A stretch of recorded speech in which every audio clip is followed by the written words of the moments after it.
And good evening. Welcome to the 10th annual Dog Bowl from the Edge Ice Arena in Littleton, Colorado. I'm Manny Furtado. I'm joined by Marty Richardson and Gabe Gauthier on the color tonight for tonight's action. And tonight's action features two platinum teams. We have the DAWG group, the tag group, versus Denver Concrete. And these two teams are no strangers to themselves. Marty, talk a little bit about what we've seen from these two teams in the past couple of years. These have been some of the biggest matchups we've had over the last couple of years. And Denver Concrete, 2 years in a row, has won this. They're two-time defending champions. They are missing Scotty Mayfield that plays for the Islanders. He's normally a nice pickup for them, but I did not see him on tonight's roster because I think he might be a little bit busy right now. So, and DAWG, they are loaded. I'm going to let Gabe tell you about some of that roster because a lot of these come from his alma mater. Yeah, it's just well, we were just talking about it before we went on the air, and then just the history of the Dog Bowl, and then how the progression of the most platinum, the top division, has really risen, and now we have guys that are currently playing in the NHL.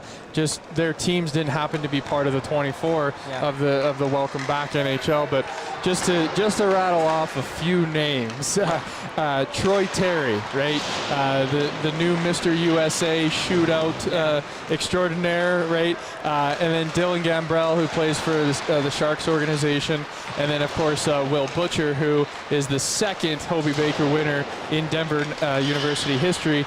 The first one was Matt Carl, who was alongside me in 2006. But that's just three names right there that's on the DAWG group as far as talent for the game tonight, which is just truly remarkable. Yeah, no, it's quite a team, and it's been a great matchup. This was 2 years ago. These guys played twice in the round robin and then in the semis. And both DAWG won the first one, and then Concrete won the second one. And you guys actually played him in the finals last year. Yeah, we did. We came back in the semifinal game where we pulled the goalie and got a nice goal to springboard us into the championship. And I know you were super stoked, but I'm like, you know what, let's not get too happy because we still got the championship to go. And that game was a barn burner where it came down to the last second. But all in all, this has always been a huge success, and what makes that a success is not only the teams playing, but also the donations that are given, the silent auction, and this year is a huge silent auction. It really takes the name Silent to a whole new level because everything is all done through the app and through the website. But one piece of the auction that is truly something to have is, as you can see this here, it's the 4 captains in the Avalanche history, and there's only been 4 in the lifetime of the Avalanche, and this picture here has all 4 Avalanche, and they're all signed by those players.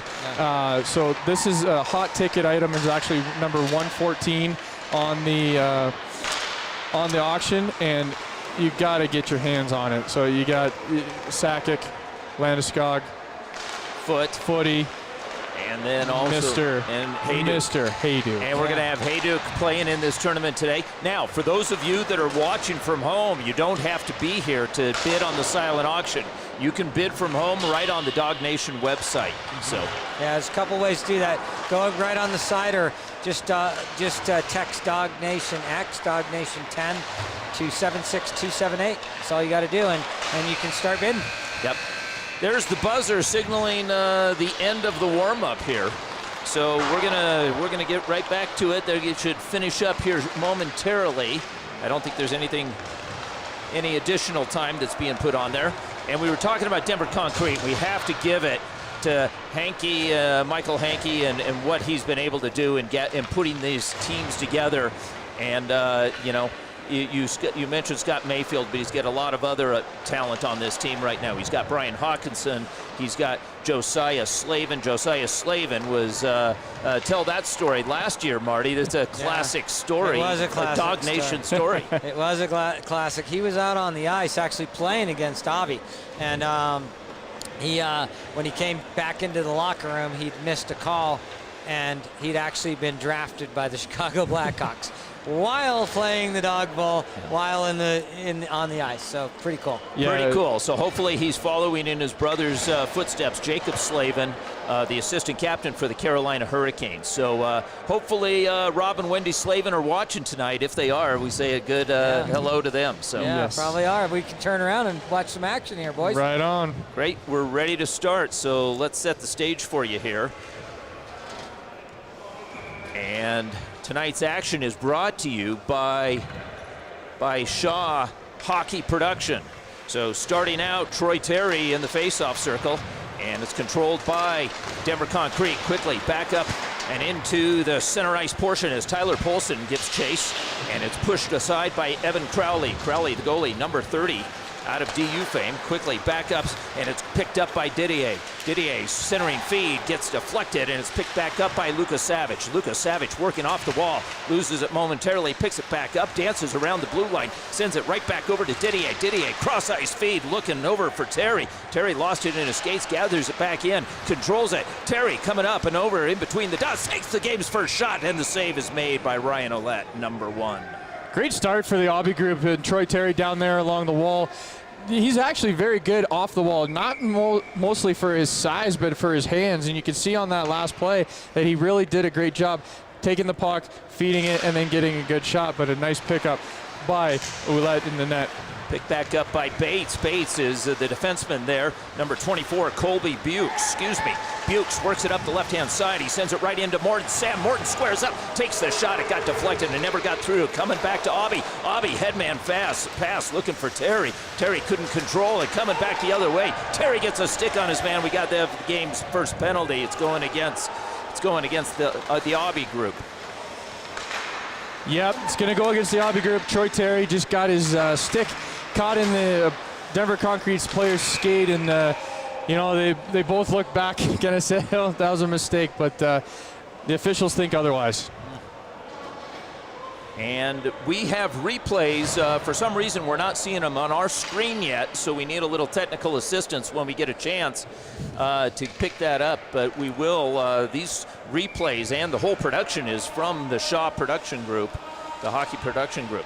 Back to the live action. Here we go. Settling in is Cam Strong. Strong will take the faceoff. He's going up against Angeli, and the puck is picked back up by the Aubie group, and they're able to clear the length of the ice. As that was Matthew Tabram, number 3 on defense, on the Aubie group, and it goes off of Strong's shoulder. Puck is picked up and knifed off the stick. Comes back out to center where it's picked up by Brian Hawkinson. Hawkinson, who played his youth hockey at the Thunderbirds, brings the puck into the zone. He squares up, looks for relief, picks it back up. Hawkinson sends it back over to the top of the circle. Back to Hawkinson, top of the circle, picking it back up high, looking for the shot. That was number 21, Austin Snedden, and the puck is taken away by Tabram, and Tabram is sized up by Snedden. Snedden closes in on Tabram, and right in front, looking for a give and go there, Will Bitcher stepping in from his D position. Nice back pressure play by Denver Concrete there to really negate that play that Aubie group had on the shorthanded kill. Bringing the puck in all the way through a lot of traffic, but not being able to get off a shot was number 21, Austin Snedden, playing defense. Played his youth hockey at Arvada, and he played some college hockey at ASU, waiting to come on sides. Here comes Bukes. Bukes gets challenged there by Tabram. Tabram gets a stick in there. Bukes works it into the corner. Tabram steps in and he sails one the length of the ice with 34 seconds remaining in the power play. I should mention Ryan Ouellette, number 1 in goal to our right. Right in front, shot, goal! And he got a position, and John Sullivan buries it and makes Ouellette pay. You know what? I'm sure it will. Replay. There was a turnover behind the net. If you've got, you're going to see that one. I think you were turned to the side there. Yeah, it was a turnover behind the net, and just turned it over in front, and that's a present right there, or a pizza delivery. Sullivan makes it 1-0. Puck over to the right-hand side. Quick shot saved by Cowley. He covers and holds. And there is Austin Snedden, number 21. He's wearing the Kokanee jersey. I think that Might have been I I think we've seen that jersey before. Josiah Slavin takes the face-off, wins it back cleanly. Over to Snedden. Snedden working the wall, sends it back down low, looking for Hankey. Puck comes back up to center, punch pass right back in. Comes back with Gambrell. Gambrell looking for the pass back, but it never came as it got hung up just inside the blue line. And counter-attacking, here comes Denver Concrete. Holding on to the puck there is Josiah Slavin. Slavin uses the big body, but has it taken away from him, and the puck is slid over to the far left-hand side. Picked back up in stride. Lucas Savage with it. Draws it back over to Terry. Terry squares up right across, looking again for Gambrell, but he couldn't find him as it was about a foot off the ice. Puck goes down, picked up by Slavin. Slavin with some speed, looks left, now he'll take it, takes it into the zone. He's got Snedden, but he drops it there, and Troy Terry takes it away. Picked back up by Lucas Savage, back to Gambrell. Gambrell looking for Terry, goes off his boot, and it's Sam Morton. Morton makes a nifty move and weaves his way through center. Loses it momentarily, picked back up, staying on sides. Tyler Polson leaves it there for Morton. Morton back over to the middle and looks for a pass, and it's back over to the dot. Into the center portion. Morton's got a quick shot. Crowley saves. Crowley drops the puck. I thought we might have a whistle there. Yeah, Play continues. This is like pickup hockey. Just inside the line, waiting momentarily. Picking back up the puck is Morton. Morton dances there, sends it back up to the point. Puck is taken back out to center by Polson, and Polson delivers it back to his D partner. Polson curling, sending it back up. Morton looking for a backhand feed. He finds the man over on the far right-hand side. Spinning Schwartz has the puck. Schwartz taking up some time, looking for some reinforcements. He's got Selhaney coming in. And Westcott, there's Doobie Westcott. First action we've seen from Doobie Westcott. Puck comes back out to center, and Denver Concrete controls. Back over to Westcott, the defenseman who most recently was playing in Germany. Westcott banks it off the end boards, and it's just past Snedden, but it's picked up in stride. Here comes Concrete. Concrete coming in. Polson drags it to the middle, looking for the shot. Scores! We're tied, one aside. What an individual effort by Tyler Polson, taking the puck, dipsy-doodle, and in and out of the tag offensive or defensive zone, and then he took the shot. Now, from Crowley's point, that looked like he was trying to shoot a little higher and caught Crowley just underneath the glove. Regardless, what a great individual play by Tyler Polson. And Concrete shows why they've been the defending champions for a couple of times. They come back, they shake off the early deficit, and we've got a tie game. Tabram picks up the puck, he looks for relief, and he sends it, scales it off the boards, bounces past one man, but Bukes recovers. Bukes gets tied up, and he recovers his balance. Bukes drags it in, looking, sends a shot right in, bouncing puck, and the Tabram makes a heck of a play as he swats the puck away and moves it out. Angelini with the puck, takes it in stride. He's got one man behind him, picking it up with shot. Goal right off of it. Rowler scores, and we've got a 2-1 game. Tag strikes back and takes the lead again. That was a nice play, and great answer to the Denver Concrete goal by the Aubie group. But it was a nice play going in, drop pass to the blue line to Aubie, and he takes his time and finds the stick. And it was a nice little tap in, but great play by Aubie and the rest of the group to come back from that goal. Tabram sends it over to the far side. Didier had a bit trouble with it. Picked back up. In walks Angelini. Angelini's shot goes high and into the netting. Whistle there with 7:06 remaining in this running clock in the first period. Yeah, so far good pace to this game. Very back and forth right now. Marty, what do you think of this? Yeah, so this is a typical tag DC game. I mean, every single time these two teams play, it's going to be tight. And it was nice to see Trevor Aubie get on the board there with a beautiful assist to his longtime buddy Jeremy Rell. Gambrell with the puck on his backhand. Didier steps in from his deep position, back up high, dragged off the wall by Butcher, and it's sniped off his stick. Meanwhile, Gambrell recovers, back to Butcher at center ice. Center ice looking for Terry, but it's tipped off nicely by Colby Bukes. Bukes with some speed, head up, lifts it over one man, collides big time with Angeli, and two men are down. Bukes is back up, he's got some size. Meanwhile, looking for Bukes. Bukes looks for the man on the far side, finds him, back in front, looking for Snedden was number 25. Alex Bates couldn't do it.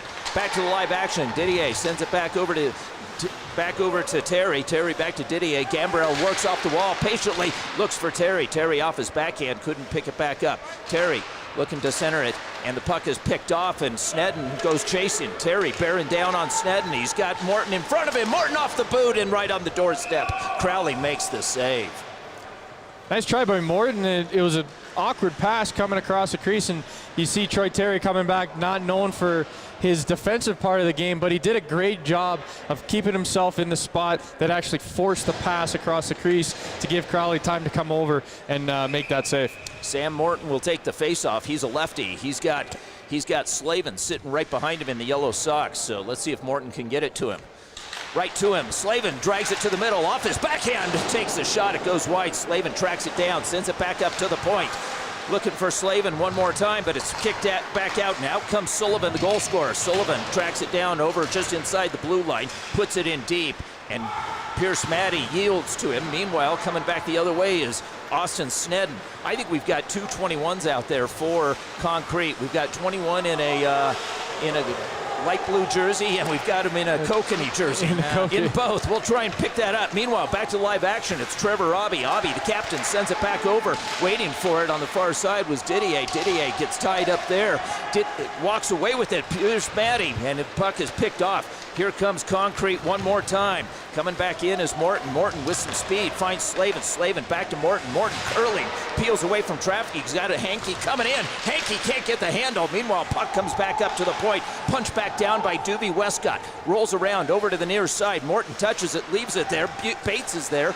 Back over to Morton. Morton holding court, sends it back over. He was looking for Slavin. It got deflected and never got through.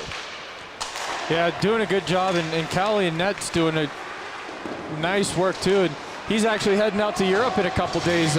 Coach Obby said just before the game today, so he's amped and ready. Bukes dancing through traffic, takes it in. He's got a back check on him. Meanwhile, he hands it back over to Polson. Polson, the goal scorer, hands it back. Hankey works it out of the corner, back up high. Bukes takes the shot. It deflected, just hits the end boards.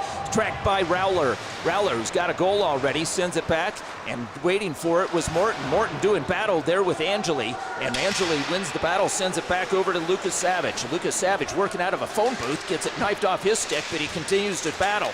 Touched up there by 9. Morton, and it's looking for it right in the middle. Shot, goal, scored! Tyler Polson gets his second of the game, and he ties it 2-2 at the 3:20 mark. Wow, what a shot by Polson. But you look at this transition play here coming down, and then Hankey just finds him right in the slot, and he gets a quick shot off the wrister and beats Cowley up on the glove hand side. What a great individual shot by Polson, but it was all the transition and the turnover at the blue line. We're tied 2-2, and the University of Alabama graduate and current Rapid City ECHL player has 2 goals here for Denver Concrete. Back over to the live action. It's picked up in front of the Concrete bench and sent over across ice. Given chase, but Bukes will get there first. Bukes slides it across to the far side. Intercepted there by Lucas Savage. Lucas Savage working off the boards, and it's taken off of his stick and worked back out to center. Here comes Concrete, and looking for some help is Schwartz. He doesn't get it, and cycling, here comes Gambrell. Gambrell with some speed, takes it wide. Hits the brakes, looking for some relief, and coming back in, chopping at it on the little chopping wood there, and the puck comes back out, and offsides. We got a whistle there as Angelini touches up. Yep, great movement again. You see Lucas Savage is kind of getting that frustration a little bit going, and that's kind of the play that they need to beat Denver Concrete. Denver Concrete, has all the talent, but they also play an aggressive style game, and in a short amount of time, you need to have all your cylinders running. Gambrell off the faceoff. It's won by Snedden, and the puck comes over to the left-hand side where Cam Strong, I don't think we've mentioned Cam Strong. Cam Strong right on the doorstep over on the far side, trying to shovel it in. It was Brian Hawkinson looking for his first. Hawkinson can't come away with it, and Didier has it. Didier with some traffic tumbling behind him. He looks for a pass to send it back over to Sullivan, but it goes vacant. And we've got icing coming back to the tag's end. The cool thing too is seeing not only these players out here that where they've played and where they're currently playing at college and in pro, but then you look back at where they played at their youth hockey, and it's all here in Colorado. and that's a good thing, and that just shows you the testament to the product of what Colorado hockey really is. And speaking of Colorado hockey, here comes Troy Terry. A backhand pass. It's picked off by Selaney.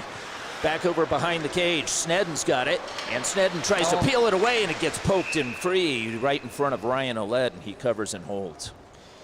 Yeah, this is a typical Denver Concrete Obby match right here. This is every year we see these games super tight and fast-paced, and that's what we got again this year. Yeah, they got to be fast-paced because player coach Greg Obby was told that he's not player this year. Shot by Didier, it gets deflected. It's back behind the cage one more time where it's picked up by Snedden. Snedden moves it back over to the far side, and he recoils here. Looking for it is Selaney. Snedden weaving through center. Holds up there, and the shot goes up and into the netting. And that's probably going to do it. And that's the end of the first period. We're going to try and get right now the name of right there, number 21 in front of us, as the buzzer is going to sound here. Yeah. And we're going to try and pick it up. And there's the buzzer. Let's see if we can grab him here. Yeah, I don't think you can get him, but we could maybe get the guys that are the scorekeepers to get that. But it's a really big day for the Denver Concrete, by the way. Okay. So our normal captain of Denver Concrete is Nick Hankey. And Nick, this morning, he isn't playing tonight. No. And so Michael took his place as the captain, and there's a good reason why Nick's not playing today. He welcomed his first child today. Oh, wow. Congrats, Nick. Little Henry Hankey was 7.7 ounces, 20 and a half inches long. And Nick and Carrie Hankey welcomed that little Henry into the world today. That's awesome. So it's pretty exciting. Yeah, congratulations. Yeah, congratulations to the family. And Uncle Mike over there got an assist on the second goal, I believe. He sure did. Yeah, he actually made that nice play to Tyler Polson in the slot there. So good things are happening. So don't worry, Nick. Your team is still performing well without you. Yeah. But take care of Mom, take care of the baby, and congratulations. Yeah, everybody's healthy, and it looks like the Hankey family grew by 50% today. So, yeah. Congratulations, Carrie and Mike. Carrie and Nick. Ooh, that got in trouble for that one. You know, right? I think we got a number there. And we do. It's Cam Spicer. He is number 21.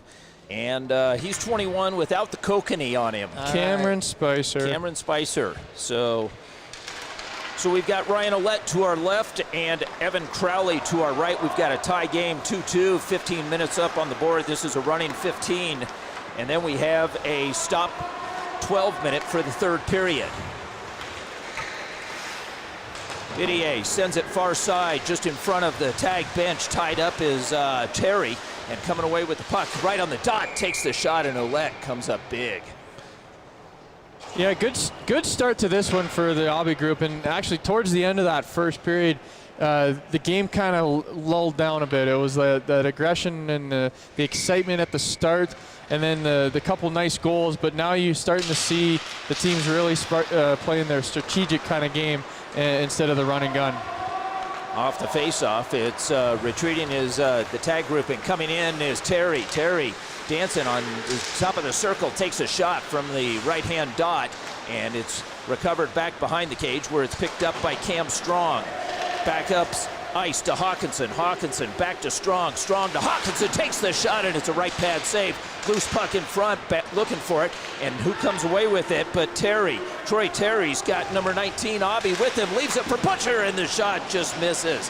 As it was a big save by Ouellette, who got the pad down and stops the NHL defenseman. Meanwhile, puck comes up high in the slot, another save by Ouellette, and that was on Lucas Savage. And here we go, off to the races, it's Strong. Strong's got Selaney with him, but it gets taken off of his stick, and the action is thwarted. Meanwhile, come back, a little drop pass there, and looking for it again was Lucas Savage, couldn't come up with it. Meanwhile, Snedden off of his stick, and Snedden does battle down into the corner with the NHL defenseman Butcher. Butcher sends it up the right wing boards where it's recovered there by Bates. Bates' shot on the side of the cage, picked back up. Colby Bukes. Bukes takes one. This one pops up high, and it's recovered and held by the Obby group. Back up to the right-hand side in front of the Obby group bench. Lucas Savage has it. And back over to Snedden. Snedden, little touch play. Back to Snedden. Snedden with the Kokanee jersey. Sends it back to Bukes. Bukes, left-hand side. Sends it back over across ice. And it's recovered nicely. Picked back up by Morton. Morton weaving and avoiding one with one hand on the stick. Makes a nifty little move. Colby Bukes back to Morton. Morton out of the corner. Back to Snedden. Snedden's got Slavin in the slot. Back up high. Back into the near side corner. And Snedden tracks it down. Swinging shot. And covering and hustling over there is Sullivan. Sullivan recovers it, but Snedden picks it back up. Snedden fakes the shot, can't get it off his stick. Slavin's got it. Slavin, right-hand side, goes through one. Slavin right on the doorstep. Shot saved by Crowley. A couple chances there for Denver Concrete. Slavin, just the most recent one, kind of does a little tiptoe dance around. Just couldn't find the right spot because both these goalies, again, are big, are good, right? Yeah. As we just talked about, Cowley, he's getting ready to go to Europe. Yeah. And this is his third country in 3 years. Third country in 3 years. He's done Poland, Denmark, and now it's Slovakia. So he's quite the world traveler. Angeli over on the far side has it taken from him by Schwartz right in front. The shot just misses by Michael Hankey. Puck comes over to the right-hand side. Bukes steps in from his D position and battles there, and with the strong hands is able to recover it. Back over to Bukes. Shot! He puts it right through the goal crease, and it couldn't be put in. Meanwhile, puck comes back out to center, and looking for it is Gambrell. Gambrell, it has it drift off his stick. He picks it back up. Gambrell looking for right in front, sends it. The centering feed, and the shot there by Rowell, who was looking for his second goal of the game. Meanwhile, Gambrell sends it back over to Tabram. Tabram digs it out of the boots. Back over to Didier. Didier back down low. Looking for it is Pierce Matty. The shot goes up and deflected and into the netting. 11:02 remaining in the second. Yeah, another good chance there, and that's when you saw the play really start to open up. They get the puck to the point with Tabram. Instead of taking the shot where now you're starting to wear down the other team, and they're kind of working on the puck movement there. But the thing is, Ouellette is really good down low. So really good down low. They got to find an answer for him midsection to high of the net. Paulson wins the faceoff versus Gambrell, and Spicer sends it up the boards. Didier comes away with it, has it almost stripped off his stick, but the strong hands recovers it. Back over to Terry, near side. Terry on his backhand, sized up there by Snedden. Excuse me, that's one Spicer. Meanwhile, Terry takes it back into the corner, recovers it one-handed back behind the cage, looks for a little shot right in front, but he's surrounded by Concrete players, and the puck almost taken out, but Gambrell steals it. Gambrell back behind the cage, right up high. Here's the shot. Didier was waiting just inside the circle, far side, deflected, almost in off of Schwartz's stick, and that would have been friendly fire. Puck comes back over to Spicer. Spicer has it stripped off his stick, loses it there, but momentarily regains it. Sends it back over to Duvey Westcott over on the left-hand side. Westcott sends it back through, picked out of the air by Schwartz. Back left-hand side, back over to number 5, Hawkinson, and the shot is covered and held by Crowley. Yeah, we do have a couple guys that normally play on both these teams not here tonight. One we mentioned in the pregame, and that's Scotty Mayfield. He's busy right now. And the second one, this was a COVID-related one. Tarek Hammond has not missed a dog ball in 5 years, and I know Tarek is watching today up in Canada. So shout out to Tarek. He's a teammate of a lot of the guys out here on the tag team. Yeah, hi Tarek, and also all the other viewers up in Canada. Troy Terry brings it in on the right-hand side, but the shot and is trying to jam it in over on the near side. Picked back up, and coming away with the puck was 23, Westcott. Westcott sends it back, and Ouellette getting aggressive back there, makes a nice play, protects the puck, and sends it back over to Spicer. Spicer with the head up, chooses to go up right over to Hawkinson. Hawkinson gets it knocked off his stick. Cross-ice feed, he finds the man, and that's over Bates. Bates, 25, has it taken off his stick and reversing, coming back the other way. Here comes the Abbey group with speed. It's Butcher. Butcher's got a man on the far side. It's Terry. Terry's shot goes into the net. Into the netting, excuse me, not the net. It was a wrong net. He was taking my advice and trying to shoot it high, but he went a little too high in the wrong net. It was technically in the net. It was technically in the net, but I know what he was thinking there, and you know what? Sometimes the puck just doesn't handle on the stick there, but what a nice play by Butcher, and that's the thing about him, being that offensive defenseman, skating the puck up. and then finding Troy Terry open there in the slot. Colby Books up to Selaney. Selaney with some speed, drives in, takes the line and hands it off to Strong. Strong's shot deflected, held on there by Crowley momentarily, gives it up. Now here comes stepping in is Morton. Morton on his backhand, fakes left, goes right, back over to the far side, back up to Slavin. Slavin waiting, looking, tip shot right there, right in front. As that was Selaney, had a nice opportunity. Slavin set him up for that. Slavin continues to battle in the neutral zone, but he can't hold it there, and coming up with it is Lucas Savage. Lucas Savage looking for a shot, can't get it off as he had a man on his backside. Didier settles. Bank pass into the neutral zone, picked back up by Pierce Matty. Matty sends it cross ice as he was looking for number 76, Jeremy Rowell, who was waiting over on the blue line. Meanwhile, puck comes back over to the near side. Alex Bates looks up high, and he goes through everybody as Morton was the intended target.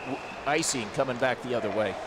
Yeah, a lot of as we talked about, guys that are playing in the NHL now, and then guys that are currently with NHL teams not playing just due to the round of 24, but then all the other players that are currently playing in Europe, that are playing in the East Coast Hockey League, a lot of great talent here too, and a lot of great professional hockey players in these two games.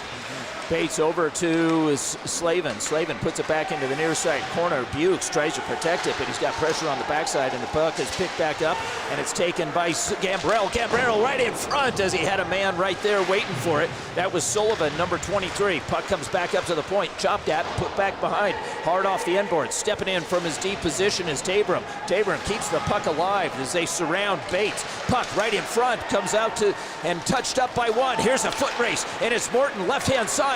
Morton's got Snedden. Morton's got Slavin. Slavin takes the shot, and it just misses. Morton's second opportunity. Loose puck in the slot area, and Tabram settles. What speed by Morton there to get that puck going, but also give credit back to Didier for getting back there, and then the rest of the DAWG group to negate that play. But what a burst of speed by Morton. Lucas Savage has it taken off his stick, and it's Spicer sending a long pass all the way, looking for the captain. He tracks it down. Crowley puts it over into the far side corner. Angeli puts it back down to the safety behind the cage. Picked back up, looking for a little back pass there was Aubie. Meanwhile, the puck comes to Gambrell. Gambrell reads it and passes it right back off. Looking for a pass. Here comes Terry. Terry, toe drag shot, and it's gloved down. Picked by Angeli. Angeli, a little backhand flip. Here's the shot, and it goes up and deflected and into the netting.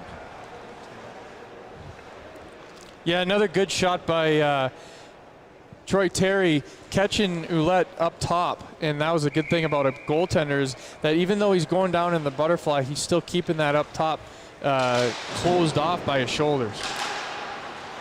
And coming back is Spicer. Spicer with the puck, and looking for it was Poulsen. Poulsen playing his right wing there, and Spicer had to retreat as he had some heavy forechecking on him. Puck comes back into the center, where it's picked up by Hankey. Hankey hands it off, but it's offsides by just a smidge as Schwartz was in offsides. Yeah, these goalies have played really, really well. Gabe, you play in these types of games without checking, and they get a lot of action. They sure do, yeah. Yeah, and 2-2 through here. I mean, it is run time and quicker than a normal game, but they've had to turn away a lot of shots so far.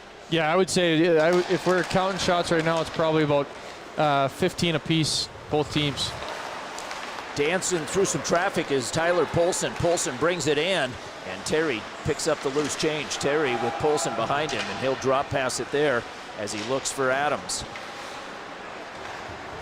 Long feed, it goes past everyone, and Terry hustling, can't get to it. Troy Terry looking back at the linesman, saying, "Hey, I beat it. I won the race." It's like, no, buddy, you're playing a beer league. I don't understand why the Dog Bowl doesn't have NHL rules, Yeah. Marty. You know, you probably need to talk to the tournament director. I'll tell you what, these guys are at a disadvantage. You know. Well, this is their training camp for training camp. It is. Duvey Westcott surveys, sends it back over to Spicer. Westcott avoids Terry, but loses the puck, and it's picked back up by Poulsen. Poulsen back to Spicer. Spicer through the middle, past everyone, and it's picked back up by Angeli. Back up through center, and it's Terry. Terry Dangling, takes the shot, and it just drifts wide. I think it got a piece of it. Olet got a piece of it with his pad. Cowley over on the far end, holding it there, and with some speed, and a long pass up ice. Terry looks for the pass over on the far side, and that was Will Butcher stepping in from his deep position, and now with some speed, here comes Concrete right in front as Schwartz was looking for it from number 12, excuse me. That was Strong, who had the speed down that left-hand wing. Yeah, had the speed down there, and Josiah Didier did a great job clogging up the middle of that middle lane drive, was able to block the pass.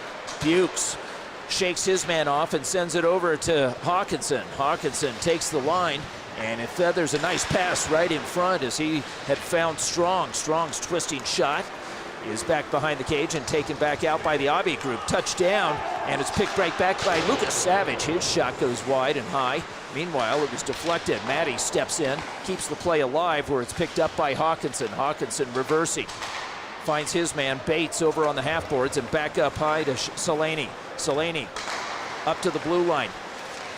Back pass, and there's the shot by number 5, Brian Hawkinson, who stepped into one, but it's gloved down by Cowley. Yeah, Cowley saw that all day, and that was the thing. Hawkinson coming down nice in the slot, but defenseman actually did a great job. You can see there on the replay, he kind of steps out of the way, because in that area, that's when you want your goaltender to see all the shots. And if you're trying to screen your goaltender and block a shot at the high slot, chances are it could go in your net. So great job on the D. Lucas Savage picks the pocket, and he hands it back off, and with some speed, back to Lucas Savage was Gambrell looking for the former DU teammates here. And Lucas Savage comes back up with the puck back behind. Gambrell in front of the net, calling for it. Back up high is Butcher. Bouncing puck, held on there, and Didier can't hold the line as Slavin was pressuring him. Morton comes away with it, past Snedden, back to Gambrell, looking for number 19 is Abbey, right in front on the doorstep. Huge save by Olet, and he keeps it a 2-2 game. Nice opportunity and right in front, Gambrell has his pocket picked by a matching number 7. That would be Josiah Slavin. Slavin sends it all the way down, picked out of the air. Here comes the shot by Morton, and Morton, I don't know how he picked that up, but he got a shot off, and that puck was about 5 feet up above him. There's definitely some talented stick skills going on right now. There are. But Poulsen just picks that out of the air. Actually didn't even get the shot off because of the great work by the D. Speaking of Poulsen sends it back over, punch pass. Here's the shot, it drifts wide. It's Slavin working for it. That was Hankey that had that extra shot. Anyway, here comes the puck, right back down to this end. Trevor Abbey hands it back off. Chasing it down is Tabram in the corner, but getting there first was Doobie Westcott. Sends it back over. Puck is lifted and picked back up. Here comes Concrete. Concrete with a little nifty move. Terry takes it off, but Oletz denies Terry's shot. As the whistle sounds, end of 2, we're tied 2-2. Wow, that would have been a rough way to end the period there. Instead of just running the clock out, he tried to, not really sure why he's trying to go around Terry right at the blue line. Oh man, I'm gonna call that play the Shaw breakdown, right? Because that play right there, could have been either way. It could have gone for Abbey Group with the goal by Troy Terry at the end of the period, but no, Ouellette stands tall, keeps the glove out there, so that's the Mike Shaw turning point. There we go. So these, speaking of these goalies, they've kind of stole the show, I think, so far, right? Oh, they sure have. Periods, and Gabe, you and I are pond hockey players, right? And so I got a fun little story with Evan Cowley.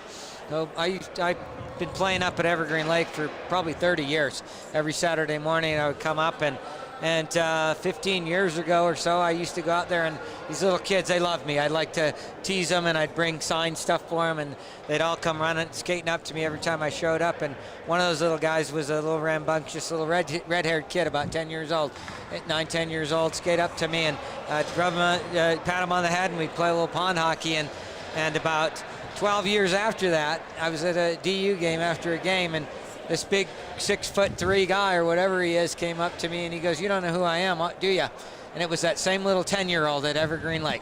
Oh, man, what a great story. He grew up in Arvada, and he came out of nowhere, and all of a sudden he plays for DU, and he was a draft pick of the Florida Panthers. Yeah. What a success story. Right. Huge success story. Here we go. Gambrell's shot gets deflected, never got through, and it's knifed off his stick, and here comes Sam Morton. Sam Morton sized up by Tabram. Back over looking for Poulsen, and Poulsen is disrupted there. Couldn't get the shot off. Meanwhile, Poulsen continues to battle for it, and he controls it. Shakes off Terry, looks one way, goes down low, picked back up by Spicer. Spicer right in the slot area, but surrounded with Schwartz. Meanwhile, Terry brings it back. Terry, 1-on-2, and it's taken off, and Spicer comes away with it. Spicer on his backhand, avoids Gambrell's forecheck and sends a nice little pass up to Schwartz. Schwartz takes it back on his backhand, back behind the cage, looking for somebody in the middle, and couldn't come up with it.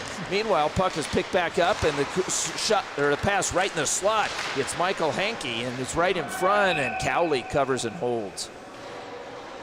Yeah, it looked like he was trying to do the new, well, it used to be called the Michigan, right, where you would flip the puck up on your blade and try and wrap it around, but now since then players are doing it different ways, and he was trying to just scoop it up and wrap it around, but the ice is so bad right now that I'm surprised it even got to that point.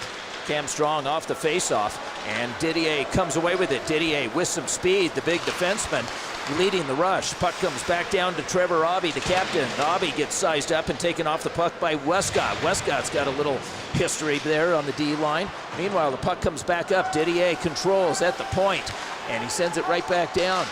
And it's picked right back up by Aubie. Aubie was looking for it, and out comes Concrete. Concrete transitioning, but the long stick at Didier disrupts things. Colby Bukes picks it back up, tries to send it through, and it's taken away, and comes back Troy Terry. Terry's got a man in the middle at Sullivan, and it skips up past Sullivan's stick. Sullivan will remember that one. Sure will. He might check if there's a hole in the blade there.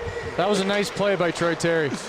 Here comes Concrete. Concrete with some speed. It's Brian Hawkinson. Hawkinson takes it to the middle, but it's taken off of his stick. Picking up the loose puck was Strong. Strong avoids Pierce Matty. Strong with it. A backhander right into the slot. But there's Didier, and Didier with time. Back up to Matty. Matty works his way through two. Matty all alone takes a shot. Pad save. Ouellette drifts over to the far side. Picked back up by Selaney. Selaney looking, and he's stick checked back from behind by a matching 22. Austin Snedden looking for the puck, takes a funny bounce off the boards, and here it is, right on the doorstep, picked up as Rowler was looking for his second goal of the game. He found himself all alone after the giveaway by Snedden. Meanwhile, puck is picked back up by Matty. Back over. Puck goes through everybody where Butcher tracks it down. Butcher from the blue line sends it back over. Punch pass picked back up by Tabram. Tabram back to Rowley. Back over high. Butcher's shot is deflected and taken back down by Snedden. Butcher gloves it down. Picks it up. Maintains control. Butcher looking for an outlet. He sends a flyer, and it goes up and over the right shoulder there of Ouellette. Meanwhile, puck is back down into the near side corner, swept back up to Butcher. Butcher looking, sends a tip pay right in front as he had Pierce Matty, the CU grad, down right in front. Loose puck picked back up by Colby Bukes. Colby Bukes driving, looking for Slavin over on the far side. Slavin picks back up the puck and reverses, but everybody else is on a line change. Slavin looking for it, he gets tripped up.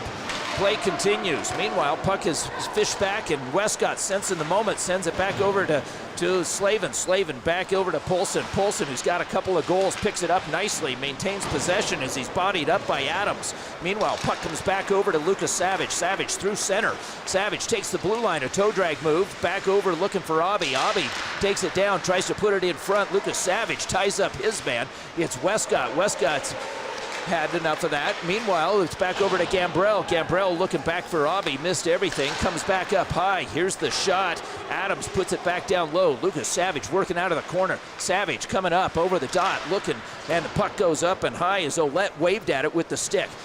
Good maintaining control here by the Aubie group deep in the concrete zone. With 7:46 remaining in this third period, we got a tie game. Puck goes up and out of play. Oh, some great action right there. And you've been calling Jeremy Rowell's name a lot tonight, and we're seeing this guy in the ECHL, this guy in the NHL. That's a Metro State Roadrunner out there. So you know something about those Metro State I do, and Roadrunners. so does this guy. This So is do a I. former coach. That's another player of mine that I coached, and I still stay in contact with Jeremy and the rest of the kids that I coach. And that's the special thing about what I do as a coach, is seeing the kids grow up and getting engaged and having kids and starting their own family, and Jeremy's starting that path.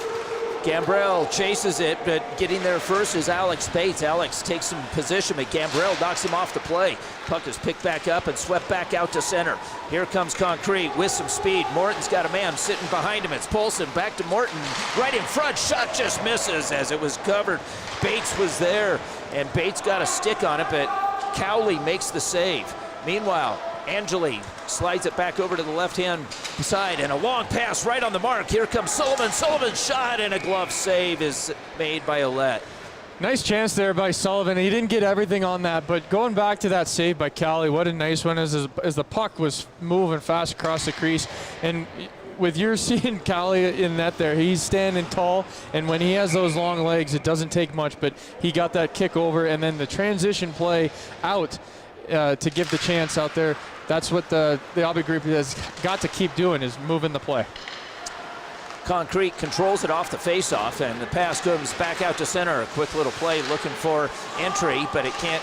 And Butcher is there. Butcher sidesteps one. He's got Terry in front of him, finding him. Terry with Maddie back behind him. Terry takes it wide, right in front. Butcher's on the doorstep. Butcher gets taken off. Maddie's got it. Twisting shot, saved by Ouellette. Held on there.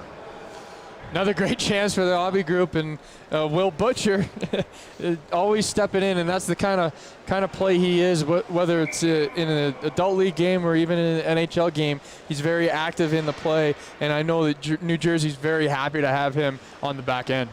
Jason Aubie takes the face-off. He wins it. Stepping through is Terry, but he can't control. Terry stays in the zone, tracks down the puck on the right wing boards, brings it in, takes the shot, and it's a pad rebound, and coming away with it is Cam Strong. Strong trying to get past Didier, and Didier controls it, sends it right back to Butcher, and a nifty little, looking like an NHL pass is Didier in the playing with Providence.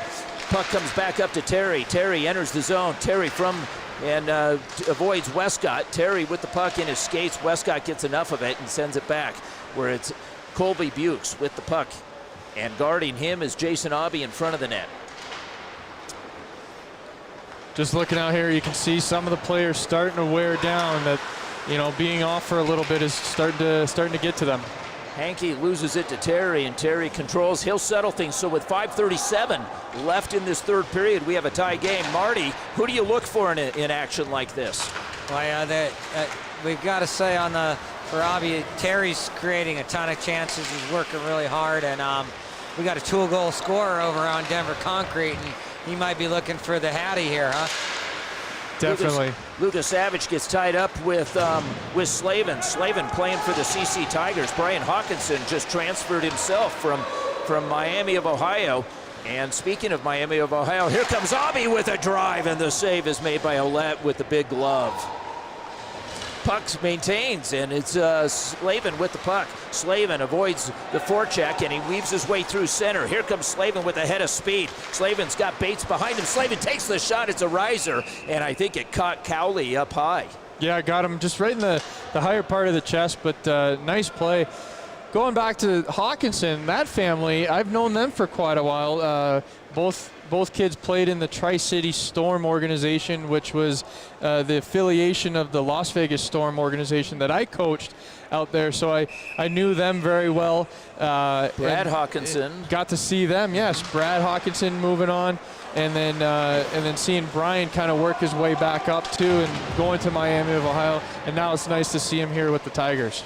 I want to say a special hi to the Hawkinson family. My son played with Brad, and Brad is in flight school right now, Naval Flight School. So big things in store for Brad Hawkinson, a graduate of the University of Denver. Meanwhile, back to the live action with 4:26 remaining and a tie game. It's Gambrell who settles things and sends it back back over to number 12 where it's picked up. Lucas Savage avoids Slavin. Lucas Savage picks up speed, brings it into the slot area, takes the shot, gets his rebound, picks it back up. It's Terry, kicks it from his boot to his stick. Back up high, looking for it is Tabram. Tabram, the shot goes hard off the end boards. Angeli picks it up. Angeli, backhand pass, finds Terry. Terry knocked off the puck there by Alex Bates, and Bates reversing away from traffic.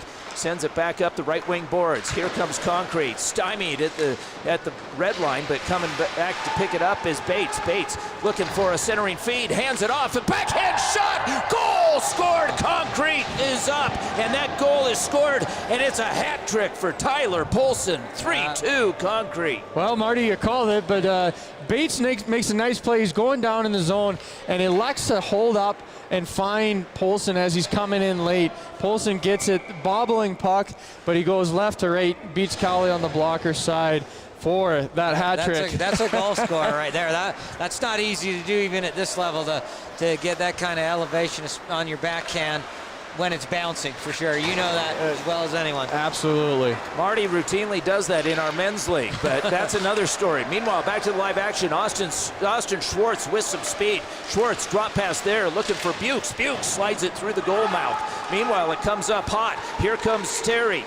Terry's got the puck on the right-hand side. Terry looking to make a move, but Doobie Westcott holds him off there, and the puck goes back over to Colby Bukes with 3:10 remaining in the third period. Bukes holds his man off. He's surrounded by 3 Obby players, and the puck comes back out to center. Punch back all the way to the blue line.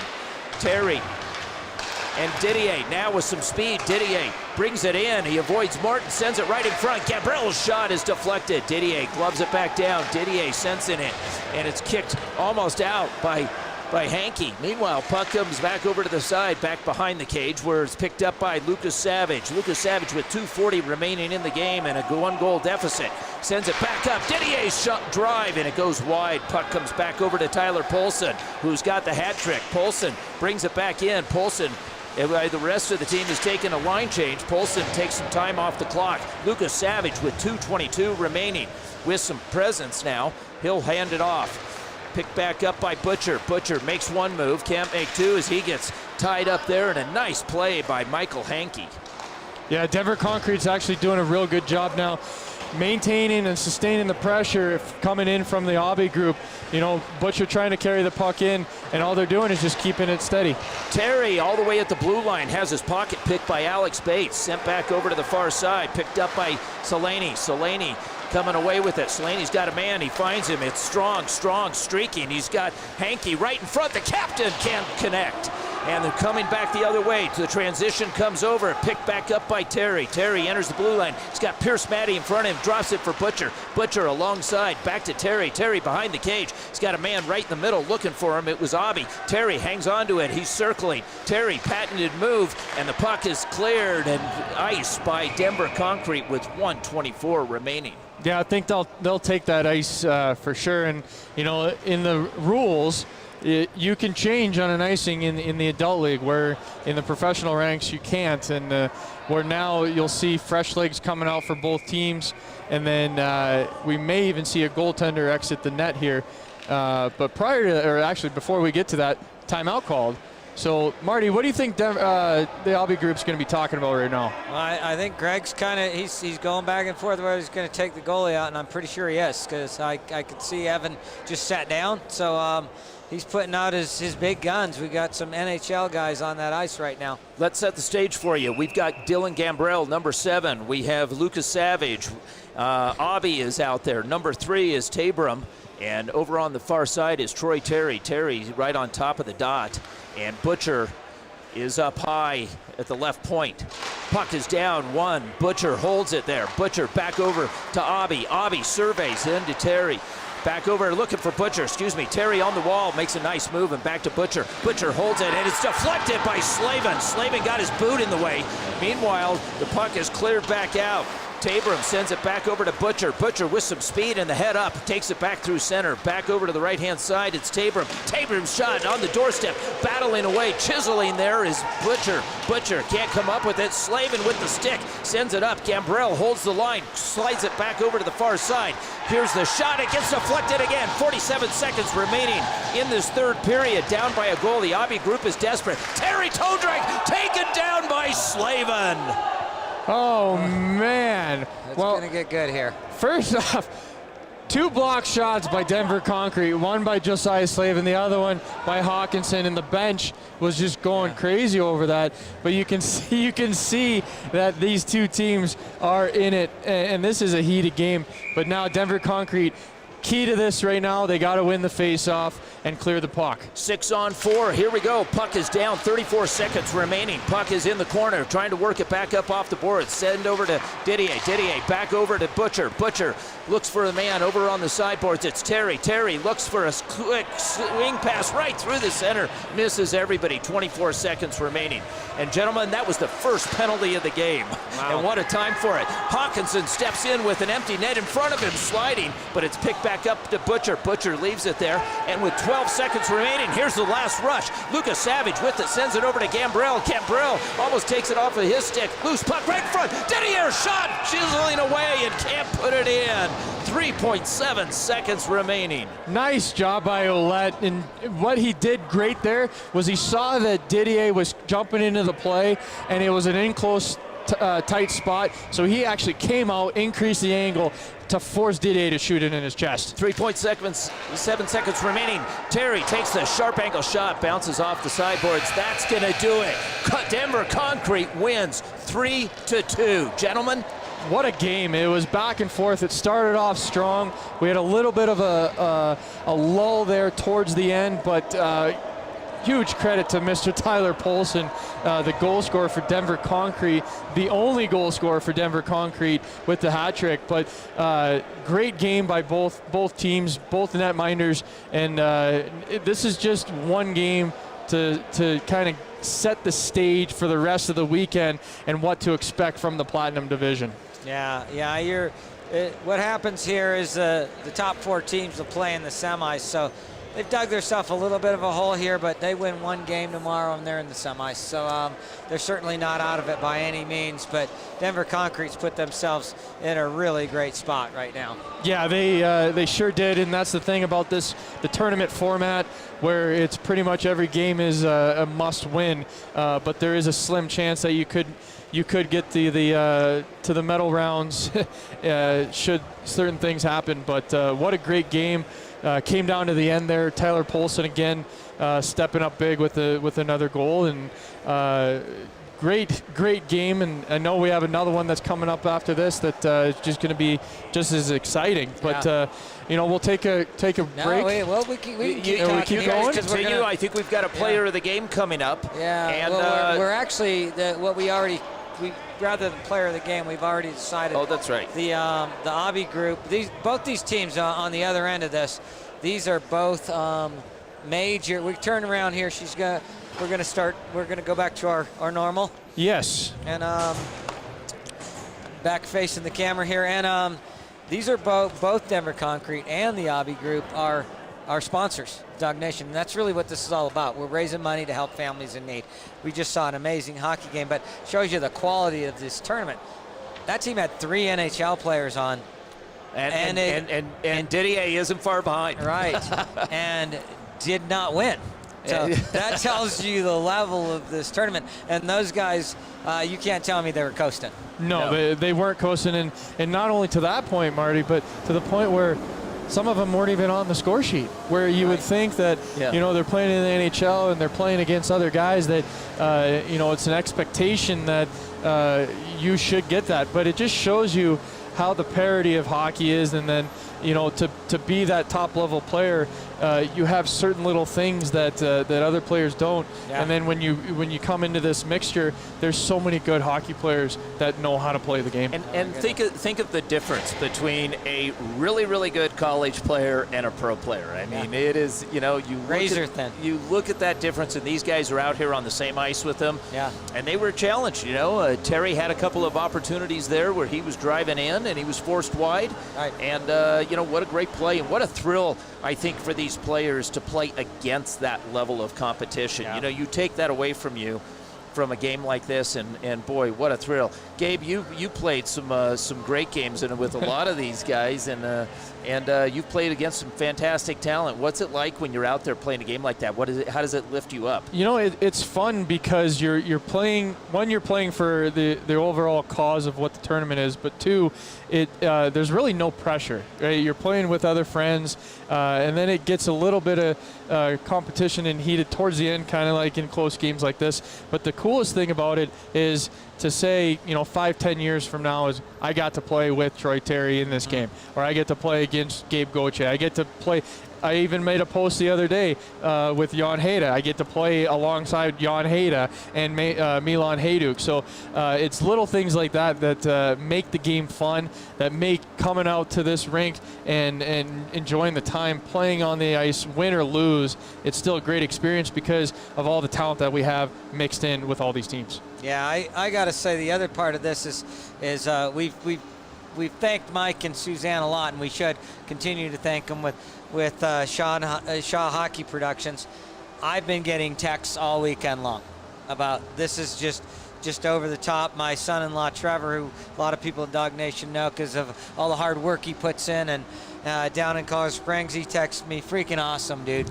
So like during the can't believe that where we are, and we can't do that without all these generous people that are stepping up time and time again. And like I said, we had two sponsors out there playing against each other, and these guys, the Shaw's putting this on for us right now, and really you two guys too.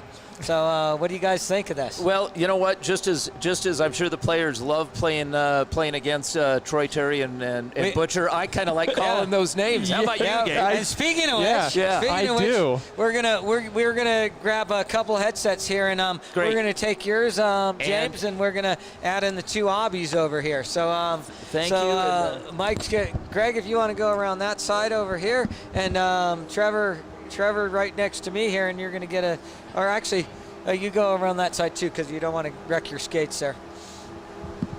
And that one's yours. And Greg, if you can kind of come in here.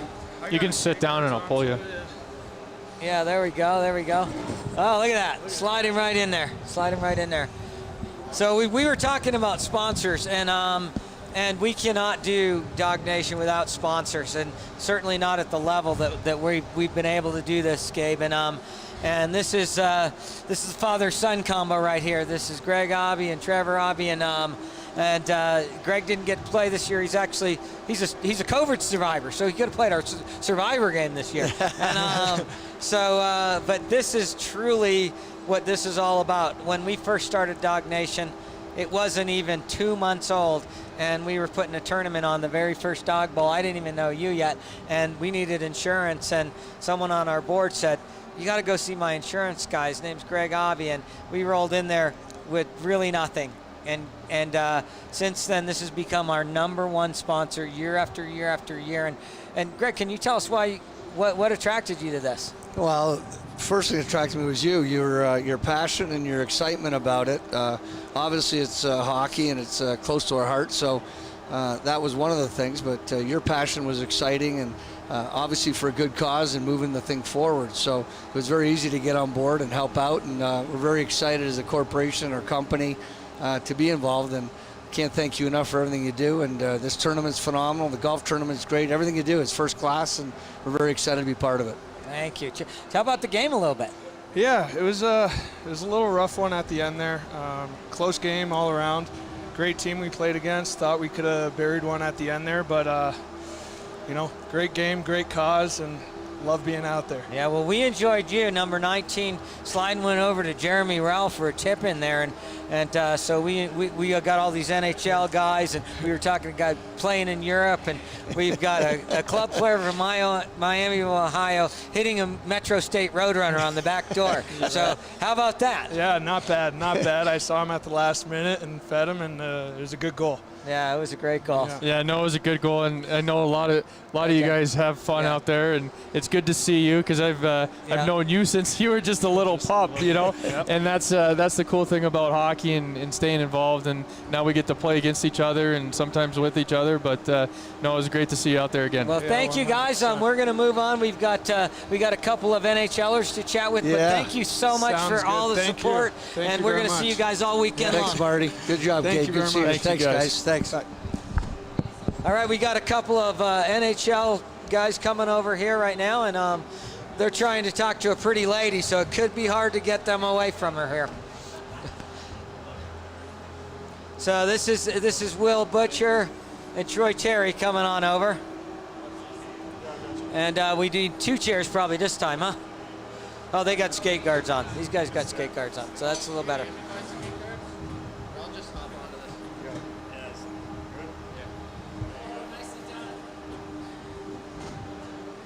All right. Yeah, go ahead and pop those headsets on. You guys are going to hear us right away.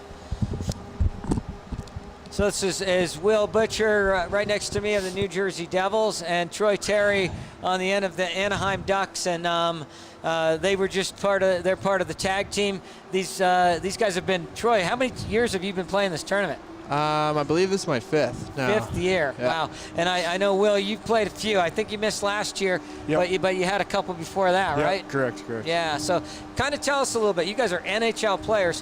What attracts you to come to, as Gabe says, a beer league tournament, but this ain't just a beer league tournament. Yeah, well, this summer even more than usual, we come back in the summer and, just to be a part of a charity and playing for a good cause is fun, and we enjoy coming out and supporting the cause, and Marty, you do such a good job at creating this foundation and running this tournament, but also just in the middle of the summer we skate with each other all summer and on Tuesdays and Thursdays, and we kind of get sick of just playing against each other, and it's fun to actually come out and be competitive and play against some other teams, and I'm still a little upset right now after the last game, but I think you saw how competitive it was, and it's fun to just come out and compete. Yeah. How about you, Will?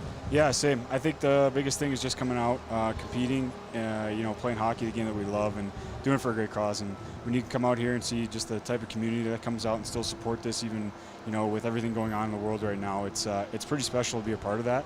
And it's an honor to play in this tournament, and that's why every time I get a text from Trevor to play, I'm like pretty jacked up to play in this thing.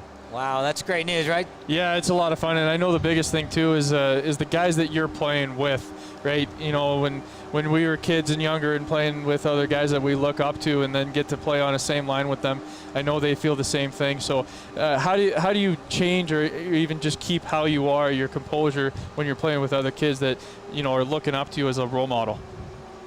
For me, I think growing up, I was in Madison, Wisconsin, playing in these kind of younger tournaments kind of things, and looking up at a guy like Ryan Suter and organization, stuff like that. And then you come here and you get to see guys like Paul Stastny and Bozak, and guys that I idolized when I was playing at DU, and I'm getting to know those guys more and playing against those guys, seeing their compete level during the off season, and then also just how they give back to the community. It teaches you to be a good person, and you idolize those guys and you want to be like them, and obviously they're having fun at this tournament, so we're trying to enjoy ourselves, and we have a ton of fun here too. Yeah, I don't know if that was an accident, but I know Gabe knows that I was a diehard DU fan, and Gabe Gauthier was my favorite player, so I don't know if that was an accident. Right? I don't know if he was just trying to get it out of me, but it's fun.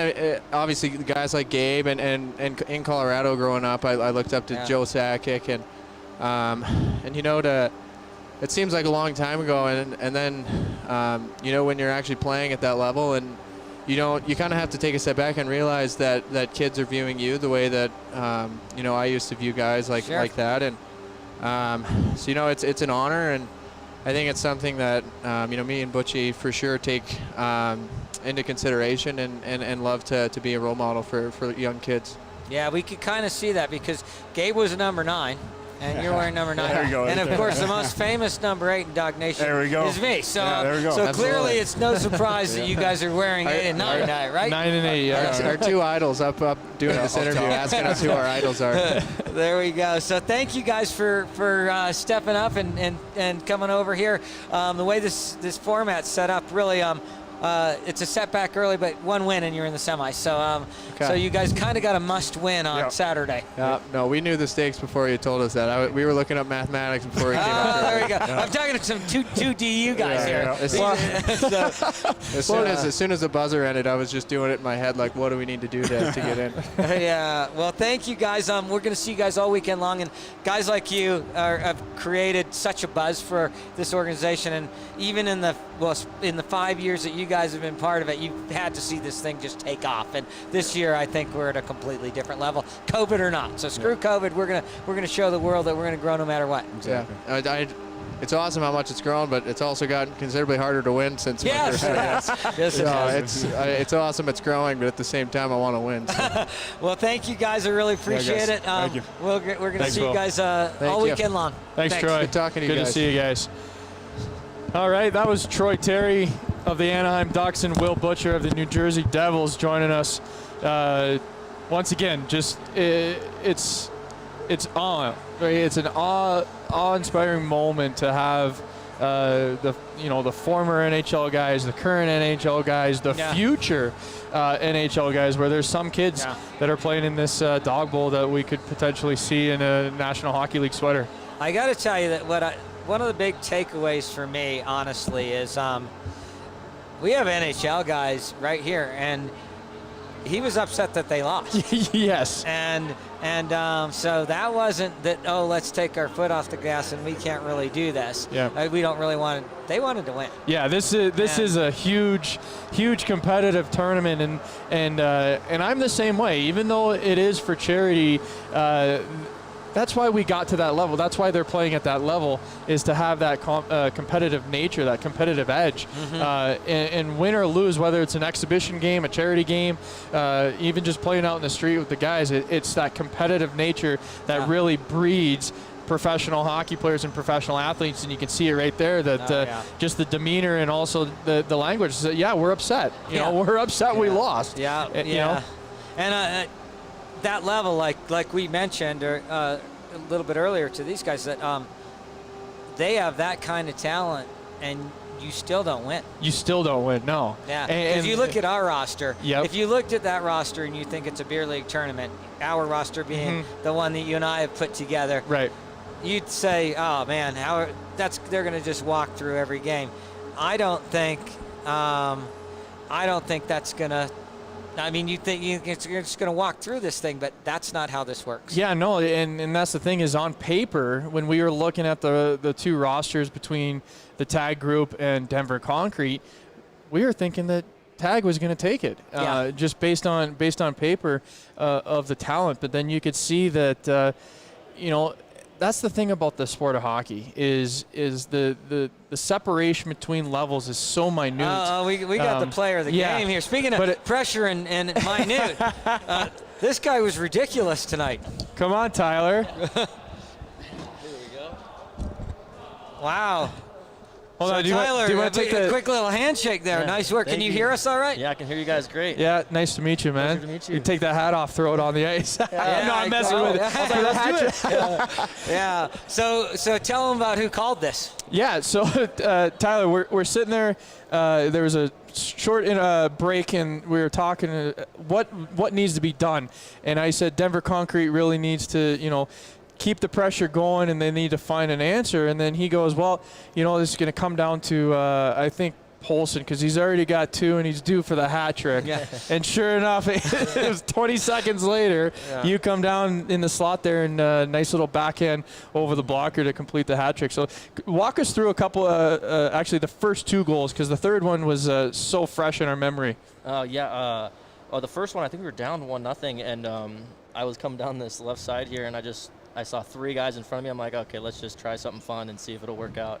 And it worked out, and I shot one far side glove, and it went in. So I was like, oh, okay, cool. So now I'm feeling myself, Yeah. And then the second one, great play by our captain. I just met this team, so I don't know his name off the top of my head. His name's Michael. Michael, and he became an uncle for the first time tonight. That's right, because before they came to the locker room and gave us the whole DAWG, the preach stuff, and it was great, and I loved that. And he said that his brother just had a baby, so I was like, oh, congratulations. So and then so he fed me one right in the slot, and I was just sitting there by myself, and I saw the corner. You finished that one really nice. Yeah, you made no mistake. That was a quick release. I was like, if I get this, I'm not going to miss. Even in a real game or whatever, that's you got to do that. So, and then the third one, I saw the play off the bench, and I just cut down the middle. That was a beautiful backhander on that last one upstairs. As Gabe was saying, that puck was bouncing a little bit, and we both know how hard that is to roll that backhand upstairs like that, and that was a beautiful goal. Thank you guys. And so tell us a little bit, how'd you end up on this team? So I'm really good friends with Hawkinson and Slavin and those guys. We and Morty. We played up in the top 8, Mark Samples goalie camp. Okay. So that was really the first skate that I had this summer, was to do that, and I was like really pumped. And we did that, and they asked me if I wanted to come down here and do this. So you're new to DAWG Nation. Yeah. Well, I came here about like 5 years ago, I believe, maybe with the Pigeonowskis, and I played like one game and I had to leave. Okay. But and then when Joe told me what this was about and like what this is for and what this does for people, I didn't pass it up one bit. I was like, oh, I'd love to do this, please. How do you compare it to 5 years ago to now, what you're seeing here? It's up to, I think, tremendously, except with the COVID thing, because it used to be inside, right? There's a lot of stuff inside. But with the COVID going on, you guys still have put on a great thing. I just got here tonight, and the skill level in this division is awesome. The people around here are amazing, and the things you guys do is great. So I like it a lot, and I'd love to do it. So that's fantastic. You're a good hockey player. Tell us about your career. Tell us a little bit. You said you just came in tonight. So where did you come in from, and then to just give us a cliff notes of your career. Well, I'm from Arvada, Colorado. Okay. Hence the Pigeonowskis. Yeah, hence the Pigeonowskis. So I played around there growing up and in Boulder and stuff, just growing up. And then I played juniors out in Eugene. I left when I was 15, so I learned a lot of adult skills, laundry, dishes, and grew up quite a bit. So, and then from there I played at college at Alabama Huntsville after a long time of moving around in juniors, and then went to school down there. Got my degree, and then now I'm in the East Coast. This is going to be my 3rd year in the East Coast Hockey League. I play for Worcester Railers right now, so in Boston. Wow. So. Oh yeah, I'm very familiar with that area because I used to play for the Manchester Monarchs. Okay. Back when the Monarchs were in the American Hockey League, right? Yep. And same with the Worcester Sharks and that whole eastern landscape. That was great. I met my wife out back east too, so it's a fun area. I love out east. It's the cities are different, more clustered and stuff, and you don't get much outdoorsy compared to here. Yeah. But the hockey and stuff, it's about the same, but you get more. I don't know. It's just a different perspective for me, and I really enjoy it too. So yeah, and you saw our silent auction out there and stuff. So we're expecting a Worcester Sharks jersey out there, aren't we? we got to get one for the next Dog Bowl. Yeah, so because now, to be honest, now Tyler, everyone knows who you are. Everyone knows who you are now. You're on DAWG TV. Yeah. Of course, everybody's gonna know who you are. So I don't know if you mentioned the Pigeonowski. I don't know if you realize this, but Mitchell and Michael's father, Mike, was an original board member for DAWG Nation. Right. Well, yeah. So you probably knew that. I know you and I have met years ago. Years ago. And so different paths when you left the state, but it's fantastic to have you back and for you to see the growth of this. And Gabe mentioned during the broadcast Colorado hockey. Yeah, Colorado hockey that, we were talking about looking at the big picture here as we see guys that are playing pro in East Coast League, American League, NHL, Europe, right? But then you look back and you peel it back a little further and played in Arvada, right? You played in Boulder. A lot of these kids are now homegrown Colorado products, and it says a lot for the game of hockey in the state of Colorado. You couldn't be more correct about that. It's such a commitment and honor to be in this state and play for stuff like that and do that. So Well, it's great to have Yeah, you. it was great. Once again, congratulations not only on the hat trick and the victory, and everyone will stay tuned and watch Tyler Polson, and then we'll keep tabs on you, because I know that your season's probably not going to be starting on time, is it? I haven't heard anything from my end. Matt Salhaney, we're in the same boat, same division, same team. Who is that? Matt Salhaney. Oh, okay. Yeah, he's an Adirondack, and I kind of go through him because he's more More in tune with what's more going in on? tune, but like he knows their PHPA guy more than I do ours, so he gets the updates quicker. So I always text him, "Hey, you anything?" But we're supposed to hear pretty soon, so I'm looking forward to that. Whether it starts or doesn't, I'm still training myself and trying to stay in as much shape as you possibly can. And this is good and for you healthy. guys, right? I mean, something like this. Oh yeah.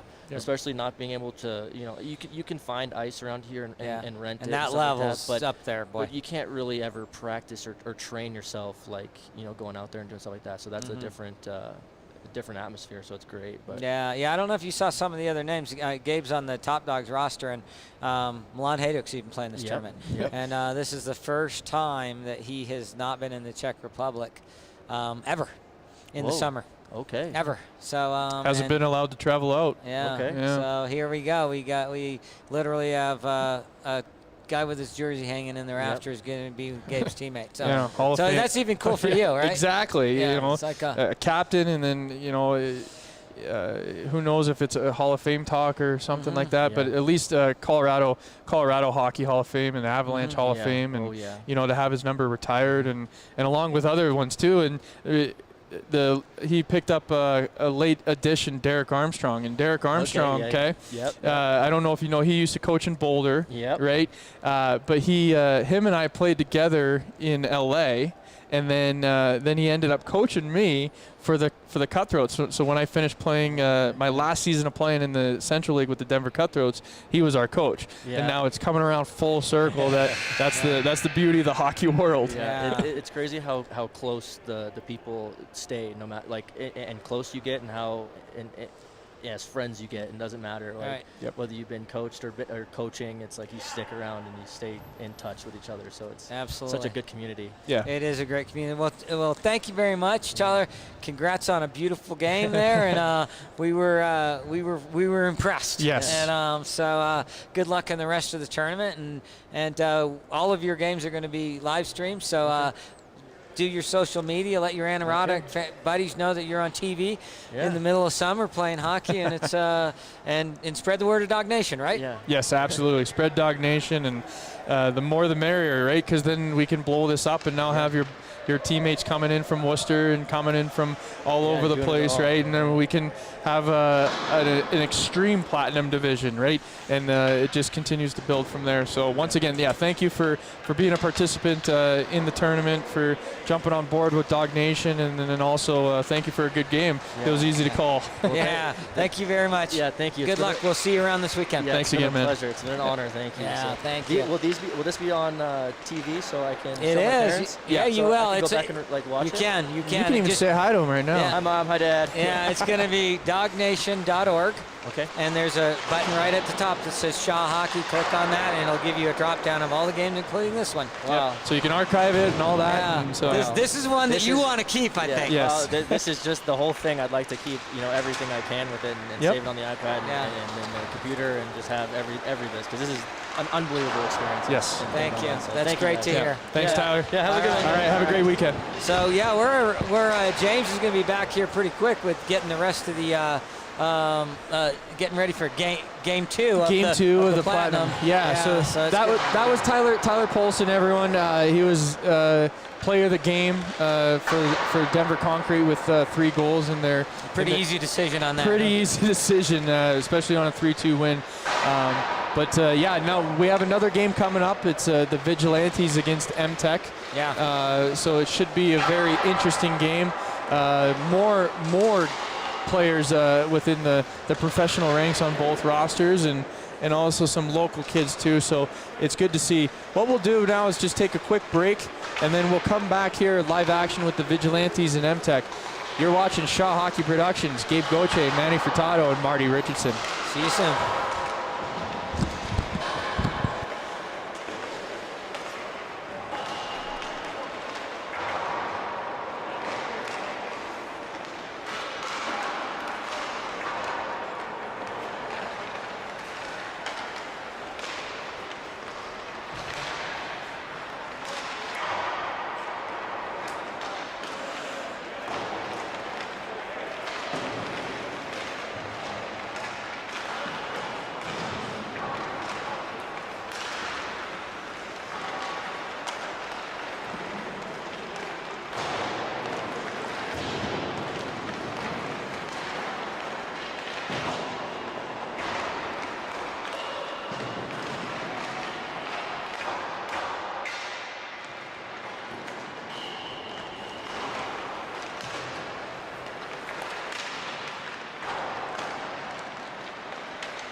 And welcome to the 10th annual Dog Bowl. Tonight's platinum action features the Vigilantes dressed in the green versus MTech, who is dressed in their bright fuchsia pink here.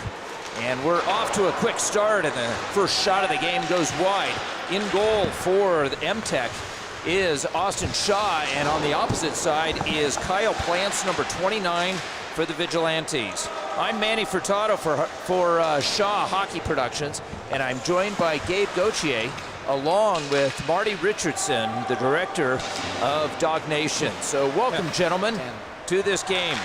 And right off the Quayler takes the shot from the side angle, and it's picked back up, and here comes Warsofsky. Warsofsky takes a shot, and it's saved by Kyle Plants. And he holds on there. This is our 6th game of the day. A lot of hockey, a lot of good hockey players, a lot of good officials. Peter Friesma doing this game. Got to give a shout out to Tanner Doty. Tanner Doty is a member of the Vigilantes who is on the IR for tonight.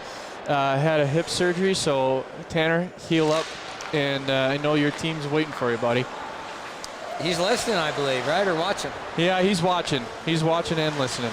So let's get back to the live action. Puck is picked up by Schwab. Schwab sends it back over to the right wing boards, where Devine cycling with the puck, and he makes a nifty move to take it down, but loses the handle there, regathers it, puts it back behind the cage, back up to the point to Schwab. Schwab takes a shot, and it's redirected by Austin Shaw into the near side corner.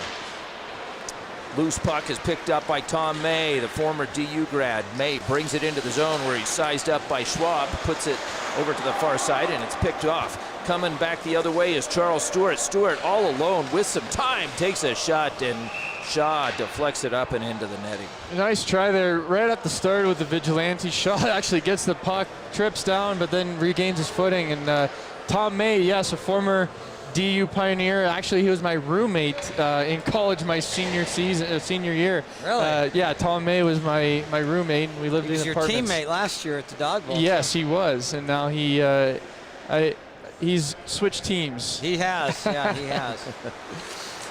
And off the face-off, that was Matt Francois, number 9.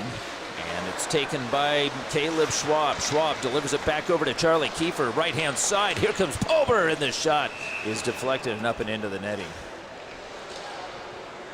Got a different one tonight with the Vigilantes and MTech. Not as much NHL power, but still a lot of professional players, and also some good hockey players that we do have within the hockey community here in Colorado and through Denver. And speaking of one, there was Hank Crone, who won the faceoff, and as a backhander right on the doorstep as Pober was looking for the game's first goal. I was mentioning Hank Crone. Hank Crone is a DU player, and he comes out of Texas here. And there he is, number 9, looking for it, and it's tipped to play there, picked up by Zimmerman. Zimmerman has number 20, Kiefer, on the puck, and Kiefer, who's normally a defenseman, I think is playing forward tonight. And a drop pass as it's picked up by Warsofsky. Warsofsky headmans the puck back up through center, stolen, and there is Crone, number 9. Excuse me, that was Francois, number 9 and Crone is matching number 9 for the MTech. Puck comes back out to center, and it's batted down by Warsofsky. Warsofsky has it stripped off his stick. He continues to battle, but it's controlled by the Vigilantes. Losing the puck there was Stefan Perreault, and Stefan Perreault came out of there's Hank Crone, number 10. Crone with it. He's wearing his DU breezers. Now you can spot him. Now I've got it cleaned up here. You got him wearing the DU breezers. Drew Shore right now with the puck. Yeah, Drew is a late ad. Yes. Yeah, he was supposed to be out of town and for the Dog Bowl, and I kind of gave him a little grief and decided to stick around and play. Lubanski sends it over. Perreault right on the side, but he can't bury.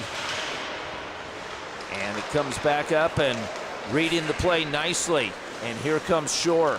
Shore steps in, drop pass, looking for the return feed, and I thought it was coming from Quayler, and Quayler's pass couldn't get through the slot area. Yeah, Quayler was looking shot and then elected to go pass at the last minute, but A good stick by Perreault to get it on there, and kind of a weird play where it was a deflection on net, so good pickup by the goaltender.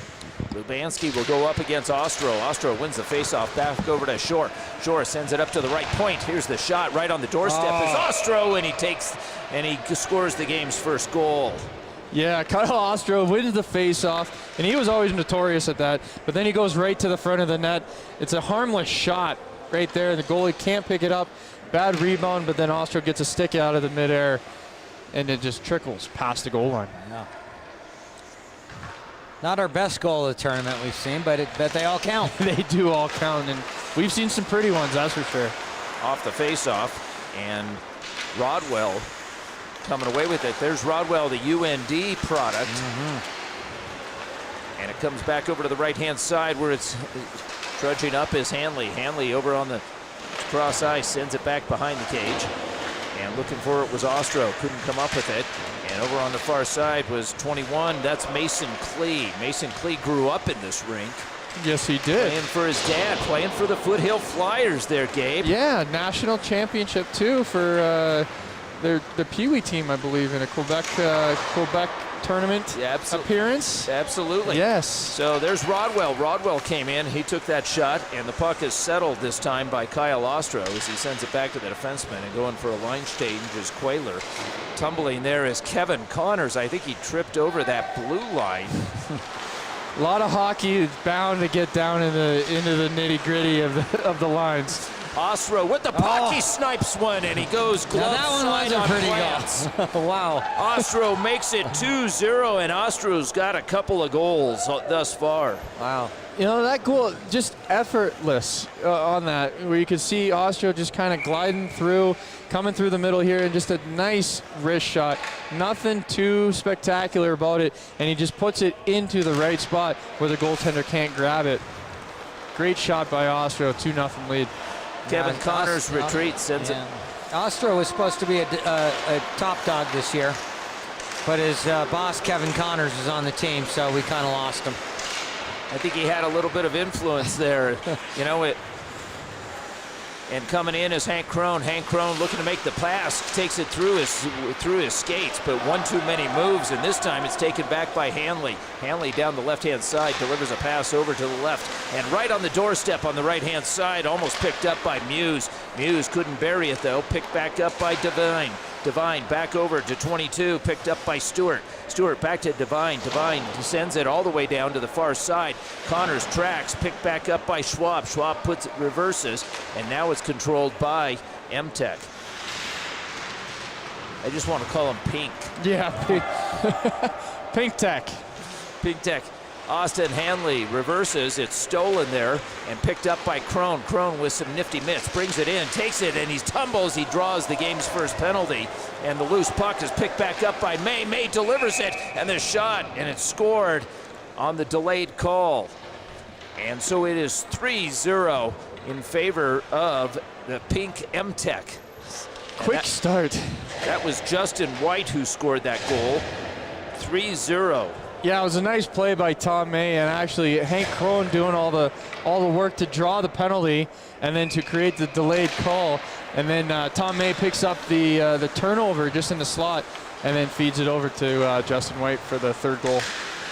And there's Drew Shore, has it taken off his stick as he was looking for Crone in the middle. Puck comes back over to left-hand side. Pober just inside the zone. And the return feed right on the doorstep. And out comes Jeff Rodell. Rodell, long pass. Here comes Crone. Crone all alone, and it's saved by Plants with the big left-handed glove. Nice glove by Plant there to shut down Hank Crone. But another great play by Jeff Rodell, another coach in the Flyers program, and a great outlet to find him all alone. Fantastic play. Picked back up and back behind by Quayler, and Quayler settles things. And he looks for Rodell. Rodell, a backhander, finds the mark to Quayler. Quayler to Shore. Shore takes the line back to Quayler, drifts off his stick. Shore punches the puck back behind the cage. Quayler's got it. Backhander, back over. Rodell takes a flyer. This one, no pun intended. Meanwhile, puck comes back up to Charlie Kiefer. Notable mention too is Jeff Rodell and his family are recipients too of Dog Nation. Their little boy Jack going through cancer treatment, and you know what? He's towards the end of it, and the kid is just doing fantastic right now. He's back on the ice. Jeff has been bringing him to our summer skill sessions, and it's great to see Jack out on the ice having fun, just like his dad is here tonight. Yeah, we did that check presentation right here at the Edge Ice Arena, and another shout out for someone battling cancer. Kyle Quincy was the one that actually was with you and me when we gave that check presentation, and his little son Axel right now is in the midst of a battle with brain cancer. Yeah, all of our thoughts and prayers are going out with to the Quincy family and Kyle and his wife. And Kyle's done so much, not only for the game of hockey and just for Dog Nation too. So we're definitely behind him 100%. Warsofsky back behind the cage, and he has it stripped off his stick, battling for it there as Austin Shaw moves over and guards. Shaw takes up a lot of that net, doesn't he, guys? Oh, yeah. Sure. That's the crazy thing. All these games we've watched, the goaltenders have just been massive, where, you know, even in the butterfly, they're taking up space. Ostro on a giveaway, picked back up and bringing it in was Edwards. Edwards had a chance, but he couldn't get the puck off his stick. Here's the shot, and it's saved as Kevin Connors takes one in the gut. He takes one for the team there, but the net got knocked off, and the Vigilantes are actually starting to show a little oomph right now, where being down 3-0 in the first is not the way to start, especially in this tournament, the way that the format is with the running time in the first two periods, that you got to get out early and get the lead, just like MTech has. Brett Lubansky wins that faceoff. Puck is slid over to the right-hand point. Shot scores, and you just called it. And the Vigilantes get on the board with a quick shot by Jankowski. Yep, I think they heard me, and Bryce is a good friend of mine too, so I'm sure his ears were ringing because he got that goal, but it was a nice play. Got the puck, the key was the face-off win, gets back to the point, goes D to D, and Bryce makes a nice shot about 18 inches off the ice. And so the lead is cut down to 2. Jeff Rodell sends it back up through centers as he was looking for White. Puck comes back over to the right-hand side. Schwab from center ice tries to make a back pass, but it's picked off by White. White headmans the puck, but Rodwell can't get to it. Comes back over to the near side. Schwab gets tied up. He'll settle things, and he sends it. Looks to take it back in as he reverses. There is Klee, and Klee chasing it back. Klee, the product here, playing for RPI. And he will see his father, Ken Klee, former Colorado Avalanche player, and coach here for the Flyers as well. Yes, former coach, former player in the National Hockey League. Went out and coached in Syracuse for a bit, and now he's back here coaching with the Thunderbirds organization, and his son Mason, like you said, playing at RPI and a product of the Foothills Flyers. And they've got one more coming up the ranks, and that's what Ken is coaching here for the Thunderbirds. Puck comes off, and back behind the cage it's Hanley with it. Hanley outmaneuvers his man and is able to headman it, but it goes off the boot of Stewart, and picking it back up as Hanley drops it for Stewart. Stewart recoils, and he looks for some relief. He finds it right up at the top of the circle. Back over to the far side, it's Devine, and his shot is deflected and nipping into the netting. Yeah, we got, Gabe mentioned the Rodells. We actually have another connection to one of our recipients in the net down there with Austin Shaw. His dad, Dave, was best friends of Todd Smith, and that was our recipient at the golf tournament, and one of our most emotional ones, Gabe, last year. Yeah, it was. It definitely very emotional. That puck goes up and over Shaw. Shaw's got a lot of family watching as I was talking to Dave Shaw. So a special shout out to the Shaw family. A lot of support for Austin. And so Austin stands ready. You can see him there in the photo or in the video. And back behind, it's Rodell with it. He has to reverse as he's got some heavy pressure, and his puck is picked off by Devine. Devine over on the far side, and he carries it back on his backhand. Meanwhile, puck comes back out to center, and it's White with the puck. He headmans Crone. Crone with a man driving to the middle. That's May, but the pass is picked off by Hanley and reversed back the opposite direction. Looking for it is Stewart. Stewart driving. He's got Rodell on him, and Jeff Rodell takes the puck away. and he uses the big body there to shield it as he sends it back over to Tom May. Drifts off his stick, backhand feed right in the slot. Shot as Austin moves from right to left, and he makes the save. Yeah, great play by the Vigilantes. It's going to actually close out our first period here, but they're actually taking the advice I was talking about and not sitting back, where even though they were down the 3 goals, they were really putting the pressure, and they actually tilted the ice there in that second half of the first period. So we'll see how they come out in the second. Kind of like the game we were just watching before, where they were down in the first, and now they come back in the second. So I can see the Vigilantes kind of getting their breath here and coming back and putting some pressure on MTech. Absolutely. So, I was relaying the story about Hank Crone. I was doing T-Bird games at the time, and Hank Crone came in out of Texas, and he came in, and I'll never forget this. I thought the T-Birds would beat him, and Hank Crone's, he was playing for the Dallas Stars at the time. And anyway, he ends up transferring and transfers to DU.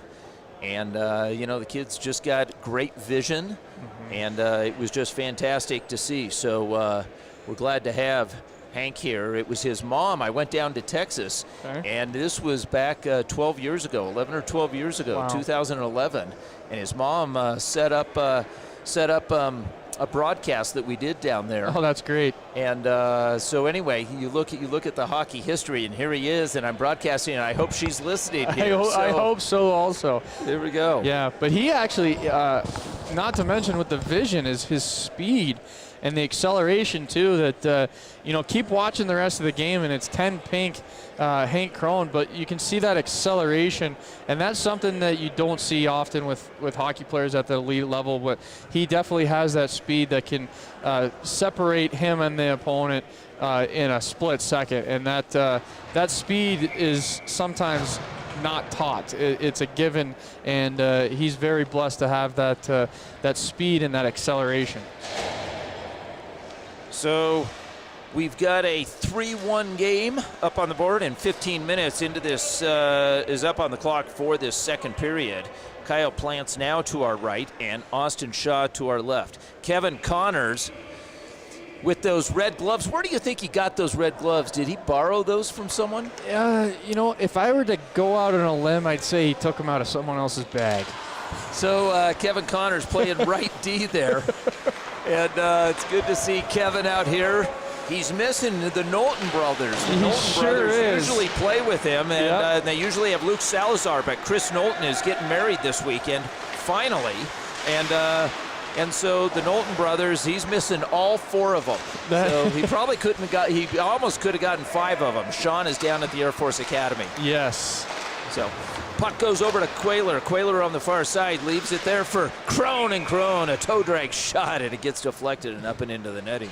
Yeah, a little stick handle in there, but Steve Quayler, who's now the coach for Metro State University hockey, the club that I used to coach for, and your alma mater, Marty, and he's done a great job with that program with Metro State.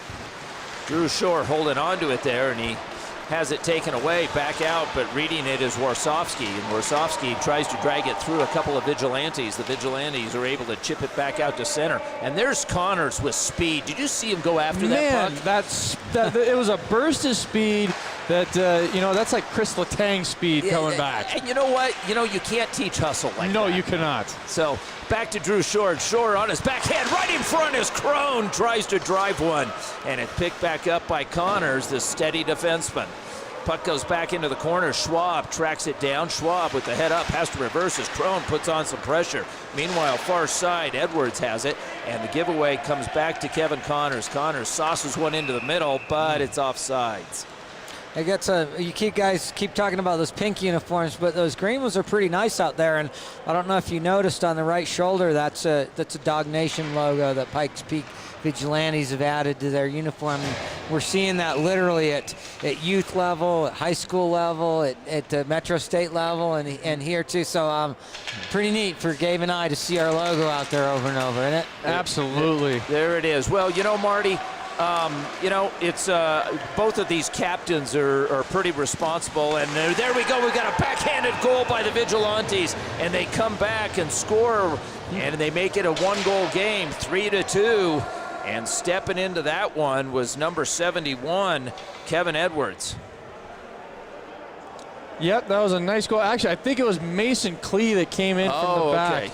Yeah, came in from the backside here on the weak side. Right-handed shot, comes in and just gives a little tap in there, top shelf on his backhand. Nice play by Mason coming in from the backside, backdoor area, just to get that backhand on the flip. And my apologies to Mason Klee. Puck comes quickly back over to, and it's picked up by Jankowski. Can't get the shot off, and comes back all the way back to Hanley. Hanley recoils off the mid-ice boards, where it's picked up in stride by Edwards. Edwards surveys, and right in front, Clay looking for his second goal.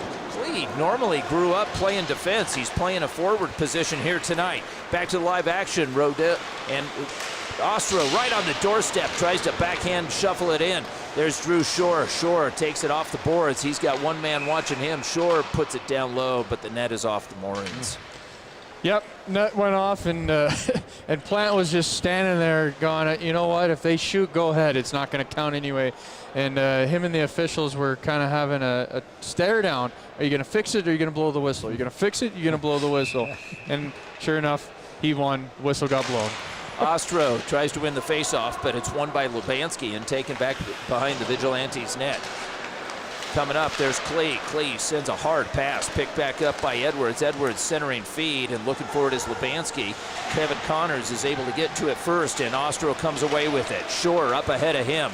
Shore being sized up by Jankowski. Shore delivers it left-hand side. Here's the pass right in front, and almost takes the shot, but didn't do so over on the far side. Counterattack. Lubanski sauces it right through the middle, looking for Clay, but it was back behind him. Clay down low, can't stretch for it. Warsofsky comes away with it. Bouncing puck, takes a funny bounce, and puck is held in. Mason Clay with it, takes the shot. Warsofsky takes it in the gut. Warsofsky loses it there, and it's picked back up by Zimmerman. Zimmerman drives it in and looks for the feed right in front, as he had Stewart in his sights. Meanwhile, Warsofsky can't come up with the puck, and it comes over. Hustling there is Kevin Connors. Connors shielding the puck, has it stripped away as he's double teamed. Connors looking for it. Back behind the cage is Devine. Devine thought about a wraparound, instead goes up high. Schwab with the shot. It goes hard off the end boards, but chasing it down is Stewart. Stewart sends it over to the far side corner. Ostro coming away with it. Ostro has it chipped off his stick, but the steady Kevin Connors sends it back up off the team boards. Bouncing puck, who's going to come up with it? It looks like May. May puts it in deep, but the Vigilantes settle it. Off of May's boot, right on the stick, picked back up by Stewart. Stewart's got Devine behind him. Stewart bringing it in, looks for Devine, but Devine couldn't get to it. Quayler, soft pass back up to 15, Rodwell. Rodwell with some speed, tries to make a toe drag move, but the UND grad can't make it happen. Number 5, Devine comes away with it, looking for the man in the middle, and the shot, chop shot, deflected up and into the netting. Yeah, nice little look there to Devine, and Shaw got his stick on it there too. But now this is the Vigilantes. They're coming in the second period. They're putting the pressure on MTech, and it's being sustained too. It's non-stop, where there really hasn't been many chances for MTech coming down on the other end against Plant. Well, MTech is a veteran team, and they're led by a steady coach. That would be Kevin Connors. Kevin Connors, I'm sure he's got some words of wisdom, and maybe he's holding it out for the third period. We've got 8:52 remaining in the second as Quayler pokes to the puck, and Plants has to cover and hold. Yeah, you mentioned Kevin Connors a couple times there, but what you guys might not know about Kevin Connors, it's another big-hearted guy. He's actually very involved with blind hockey. And he coaches that and runs some of those clinics. So it's yet another thing that we'd like to have in this rink. Yeah, absolutely. Blind hockey, sled hockey, all of it for anyone that wants to play the game of hockey. Not sure what to get into. Look at DAWG Nation. We pretty much have everything for you. Rodwell sends it over to Quayler. Back to Rodwell. Takes the line with a man sitting behind him. That's May. Back to Quayler, but it's taken off of his stick. He recovers it. He's got the big long stick. Sends it right through the middle, but Stefan Perreault comes away with it. Perreault with the head up, driving through center. He's got a man over on the right-hand side. That's Pober. Takes the sharp ankle shot and drops to his knee as Austin Shaw uncovering and holding. Interesting thing about Vigilantes, they're the only team that's actually a real team in this tournament. Think that's an advantage, Gabe? You know, it can be, but I do know that Bryce Janikowski is the leader, captain, general manager of the Vigilantes that play in the Senior A Hockey League out of the region, and it's a cool thing that they're able to practice and play together. Sometimes it could be an advantage in this situation, but when you're dealing with like Drew Shore and Gambrell and Hank Crone, there's really no preparation for anything going into this. Coming out of the corner, there is Drew Shore. He sends it back up high to Rogers. We haven't mentioned Rogers yet to this evening.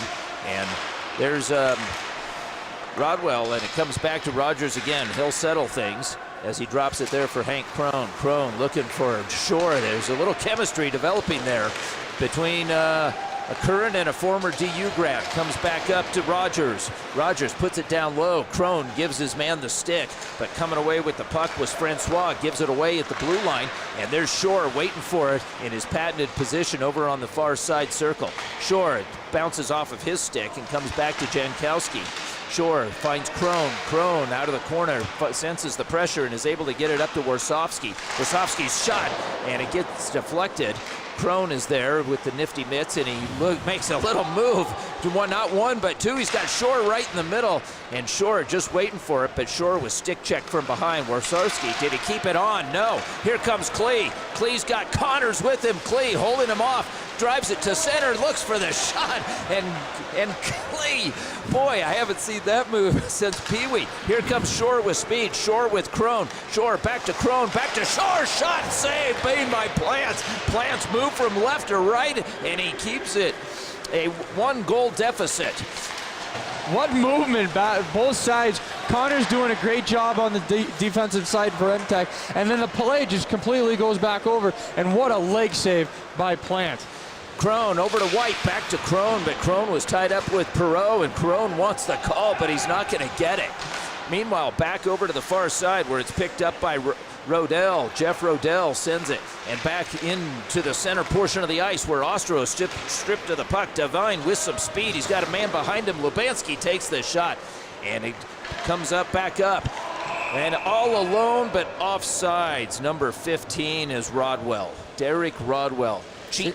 Yeah. Derek Rodwell, a former Colorado Eagle, as is Ostro. Right? Yeah. Is Ostro's an Eagle, isn't he? Absolutely, yeah. I was an Eagle for a little bit. Quite a few players here played. Yeah, Ulansky, your teammate. Yeah, played with the Eagles. Well, the other player they miss is Luke Salazar. Normally he plays with the Knowltons as well. Here we go, back to the live action, and Ostro gets tied up, chips up the puck. Who's going to come away with it?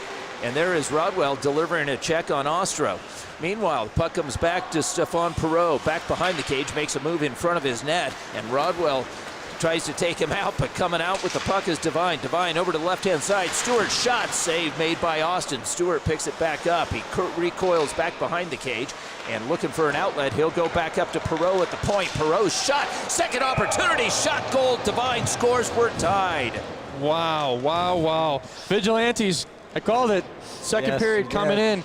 But that's the thing they're doing right, is they're keeping the pressure, and it's a shot on net by Perreault, and that's the key, is shot on net, and then Devine right there is sitting around, hanging out right at top of the crease to bury in that rebound to tie this game up. Big credit they didn't fold the tents up when that was 3-0 early. Correct.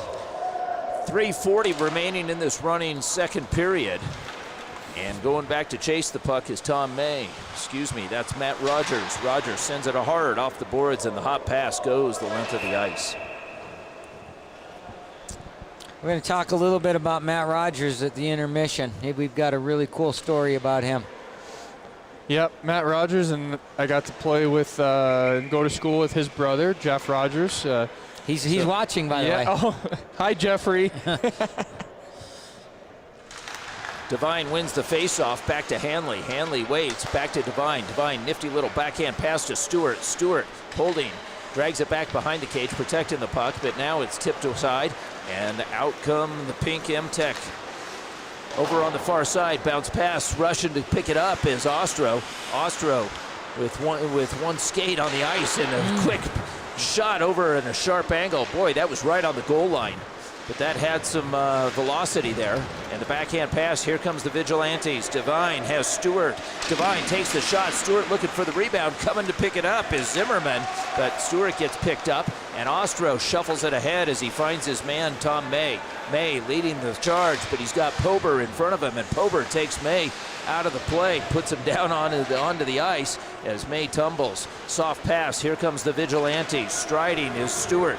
Charles Stewart with the puck. He's ridden off, takes it into the corner by Kevin Connors, who effectively stifled that play. Puck comes back up to Hanley. Hanley's shot deflected, far side, Devine, right to Stewart. Stewart tries to lift it up and pass Shaw, but Shaw denies him. Bouncing puck into the near side corner. Pobar does some battling, but coming away with it is Warsofsky.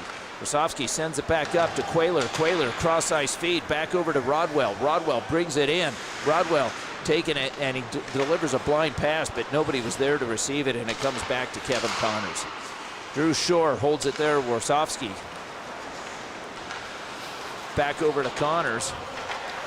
And Connors scales it softly off the glass, picked up by Crone, offsides. Now it's at the point where both teams are kind of playing cautious, right? Because we're going to probably roll into this third period here, staying at 3-3. Now you get into the stop time.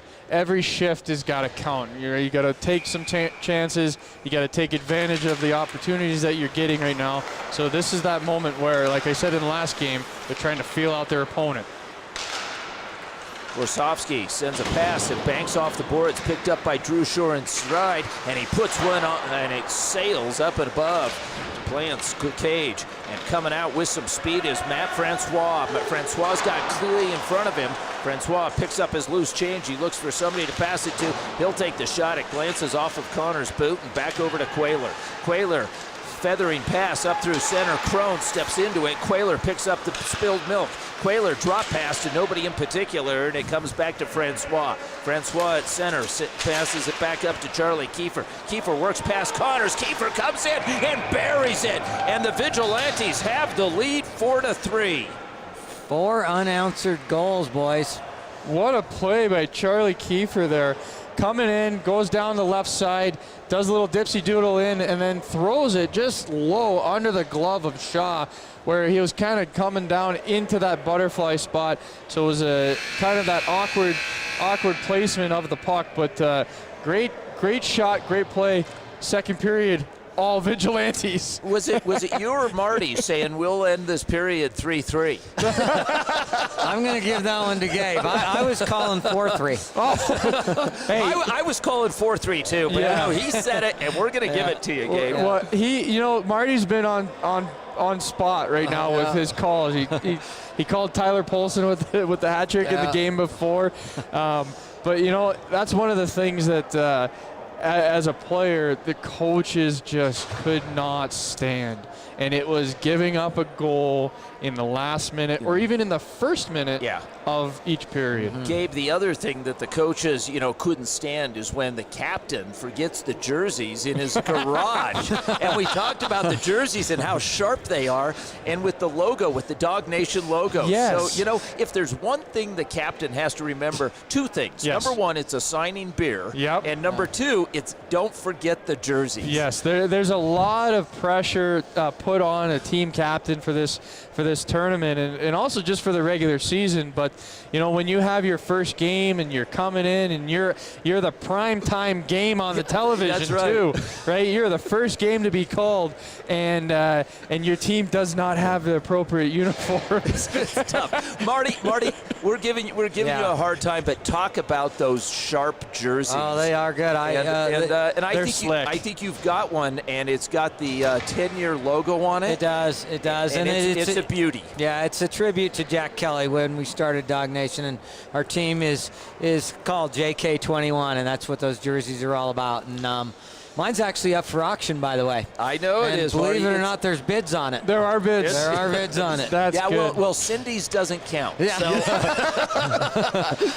So here we go into the third period. 12 minutes up on the board. We've got a stop clock, and we've got the lead by the Vigilantes. So the Vigilantes have battled back after trailing 3-0. And let's see what sort of energy they have. It's Mason Klee over on the far side, trying to dig out the puck out of the corner where Matt Rogers has it. And Klee outmuscles him and picks up the puck. Klee, top of the circle with that long reach, but he can't get the shot off. And against his former coach, Jeff Rodell. Rodell takes it away from Klee. Meanwhile, bringing the puck back in is Lubanski, but Rodell comes up with it, and a nice play by Drew Shore as he was trying to get it over to Crone. Crone delivers a nice little check there. We haven't seen much of that, but Stewart took one. Meanwhile, Klee drop pass there, looking for the return feed. Coming back down low is Kevin Edwards. Edwards tucks it back behind the cage. Klee waiting for it. Klee bounce pass back up to the number 19 Schwab at the point, and the puck over on the far side. Coming away with it is Zimmerman with the whistle there. High stick on the play. It was a shot from the point, and Vigilante player trying to get the tip, and stick was just a little high, just above the shoulders, above the crossbar, and the officials caught that, and now the puck face-off goes all the way down in the Vigilante zone. You did mention the officials a couple times. Every single one of these officials this weekend are donating their time, and we have, like as you mentioned, Peter Friesmeier. We have top-notch referees on these big games because we need to. Oh yeah, Pete Friesma, Seth Mackay. He was texting me during one of the broadcasts too. So there's a lot of great officials that are also at the professional and collegiate ranks too. You don't really talk about those guys making it to the levels that they make it to as well. And there was a rush by the Vigilantes, but it sent the length of the ice and all the way down. And speaking of the officials, we haven't had a penalty yet this game, gentlemen. Yeah, I know, and that's not to say that there hasn't been a call. Right, to be made. There's been calls that could have been made, but as the night goes on and the bodies start to wear down, it's like, okay, do we want to keep this going? It's already a close game. Let the players decide the outcome. Justin White directing traffic, but it's the puck, and the faceoff is won by the Vigilantes. Here's a shot, and it was a dangerous play there for Shaw, but the shot goes wide as Shaw was covering the bottom half of the net. Kevin Connors battling over in the corner, chops at it, and the bouncing puck. Rodwell looks to come up with it, and Rodwell does with those strong hands. Rodwell sends it back over to May. May, and a shot scored by White. Justin White ties the game. What a nice play by Tom May, and that was what you would see him do for the Denver University Pioneers back in the day. But you can see him coming on down with the slot. Looks like he's going to shoot, elects to make the pass over to Justin White, and that's the tough part for the goaltenders, is when the pass comes cross crease at such a high rate like Tom May did, to be able to give Justin White that wide open net. Plants didn't have much of a chance. Perreault shuffles it ahead as he finds Devine. Perreault comes through, kicks it to his stick, and he takes the shot. That one goes off the sideboards, and over on the far side, Kevin Connors playing soccer. Puck is picked back up. Connors with some speed. Here he goes. And the offensive-minded defenseman tries to fight through the check, but Hanley says, I got about 50 on you. Meanwhile, coming back the other way, it's Stewart. Stewart hits the brakes, looks for an outlet, sends it back down into the corner, and it bounces off a Devine's stick. Devine back looks for Stewart again, but this time it's picked up by Justin White. Justin White makes a nifty move, brings it back in, and he's got May in front of him. Over on the far side, Rodwell can't connect on the shot, doesn't get it to goal. Meanwhile, back to Hanley. Hanley with one hand on the stick. He's got Stewart to the right-hand side, makes the move. Stewart stays on sides. Hanley all the way down, sends it back down to Kiefer. Kiefer, the converted defenseman, down low, back over to Francois. Francois battling back with his former coach, Jeff Rodell. Meanwhile, right in front, and Shaw makes a nifty juggling save. Yeah, Shaw was actually got the best part of that there, but the Vigilantes putting pressure down against the defenseman of MTech, and Rodell was having a little trouble with the kids that he was coaching, so he's taught them the right stuff to be successful, and it's turned against him. Sure has.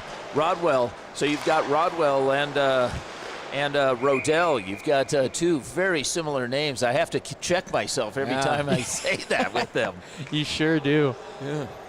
So Rodwell will take the face-off. Rodell directing traffic, and Quayler tucks it back over to Rogers sends it back up to the left wing boards where it's taken away. Kiefer looks for the man on the far side and a little backside play. Kiefer with it and a wraparound hits the post. But I think was the net off the moorings? Yeah, net was off there, and Kiefer was a little upset because if he had one more poke at it, that was going in, and he wasn't too happy about the post being off. But you can see right here on the replay, he had that chance, and Shaw just got his foot over to that post but knocked it off the mooring. Off the faceoff, Vigilantes control. A nice pickup on that pass on the backhand, sealing up the side of the cage is Shaw, but the puck squirts free and it comes back over to Pober. Pober tries to tuck it there. Shaw searching for the puck and finally coming away with it is Ostro. Ostro scales it off the glass but not out. Quayler's there, continues to battle, and who keeps it in but the Vigilantes driving it right back in. Shot right in front as it's picked up as Kiefer was there on the doorstep. Meanwhile, puck comes all the way back, and Rodwell comes away with it. He'll reverse and sends it over to Rodell. Rodell backpedaling, sauces back over to the far side, and a little backhand play, but not out as Clay pressuring. Coming up with the puck is the Vigilantes, and the shot taken by Edwards is gobbled up by Shaw. Yeah, it's pretty neat to see Mason Klee out there. I remember when he was this kid out here, earlier this week, Kenny asked me, hey, can we add Mason to our roster for the Top Dogs? And I would have loved it, but we were completely full. It was right after Derek had signed up, and so told Kenny, how about if we can get him on another squad so he can get some time in, and he's having a great game out here. He is having a great game, and that's the thing about the rosters. It's slim pickings. Yeah. Warsofsky fans on that, and the outlet pass goes the length of the ice, but Connors is so fast the icing is waved off. Connors with some speed comes around the corner and he looks up ice. He finds Crone, who picks it up off his backhand. Crone to Shore. Shore back it over to Ostro. Back to Shore. Shot scores. Shore gets the goal, and it's 5-4 MTech.